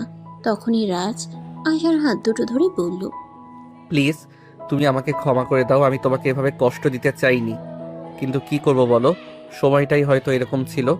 আরে তুমি আমার কাছে ক্ষমা কেন চাইছো? তুমি আমার স্বামী, আমি কোনো ভুল করে থাকলে আমাকে তুমি ক্ষমা করে দিও। কিন্তু আমি বুঝতে পেরেছি ওই সময়টা তোমার আবেগের ছিল, তাই তুমি আমার সঙ্গে এরকম করেছো। তবে বিশ্বাস করো, আমি কিছুই মনে করিনি। আমি জানতাম আমার ভালোবাসার সত্য একদিন না একদিন তুমি ফিরে আসবেই। সত্যি তুমি আমাকে ক্ষমা করে দিয়েছো? আমার প্রতি তোমার কোনো অভিযোগ নেই? না রে বাবা, কোনো অভিযোগ নেই। এখন চলো, এই 5 বছর আগে যেটা করতে চেয়েছিলাম এখন ওটা করি। এখন তো আর কোনো বাধা নেই, এখন তো আমরা স্বামী স্ত্রী। কথাটা শুনে রাজ অনেকটাই লজ্জায় পড়ে গেল। আসলে সে কোনোদিন কল্পনাও করেনি তার আপন চাচাতো বোনের সঙ্গে তাকে বাসর করতে হবে। যাই হোক, বিধাতার লেখন কেউ খণ্ডাতে পারে না। লজ্জায় সে আশার দিকে চোখ তুলে তাকাতে পারছিল না। তখন আশা 2 হাত দিয়ে তার মুখটা ধরে নিজের দিকে ফিরিয়ে নেয় আর বলে, এখন আর লজ্জা পেলে কি হবে? যা হবার সেটা তো 5 বছর আগেই হয়ে গেছে। এখন তো শুধু সেটা রিপিট করব। তাই তাহলে চলো, আর দেরি করছো কেন? শুরু করা যাক। এই বলে রাজ আশার কাছে চলে যায় আর তারপর আশাকে নিজের কাছে টেনে নেয় আর আশার কপালে আলতো করে একটা ভালোবাসার পরশ এঁকে দিয়ে নিজের বুকের সঙ্গে আশাকে মিশিয়ে নেয়। আশাও এতদিন পর নিজের ভালোবাসার মানুষটাকে ফিরে পেয়ে আনন্দে আত্মহারা হবার অবস্থা। সেও ভালোবাসার বাঁধনে নীলকে নিজের কাছে টেনে নেয়। এরপর দুজন দুজনকে নিয়ে ভালোবাসার মহাসমুদ্রে ডুবে গেল। তো ভিউয়ার্স, আমাদের আজকের গল্পটা এই পর্যন্তই ছিল। গল্পটা আপনাদের কাছে কেমন লেগেছে ছোট্ট একটা কমেন্টে জানাতে ভুলবেন না কিন্তু। সবাই ভালো থাকবেন, সুস্থ থাকবেন। দেখা হবে আবারও নতুন কোনো এক প্রেমের গল্পে। আল্লাহ হাফিজ।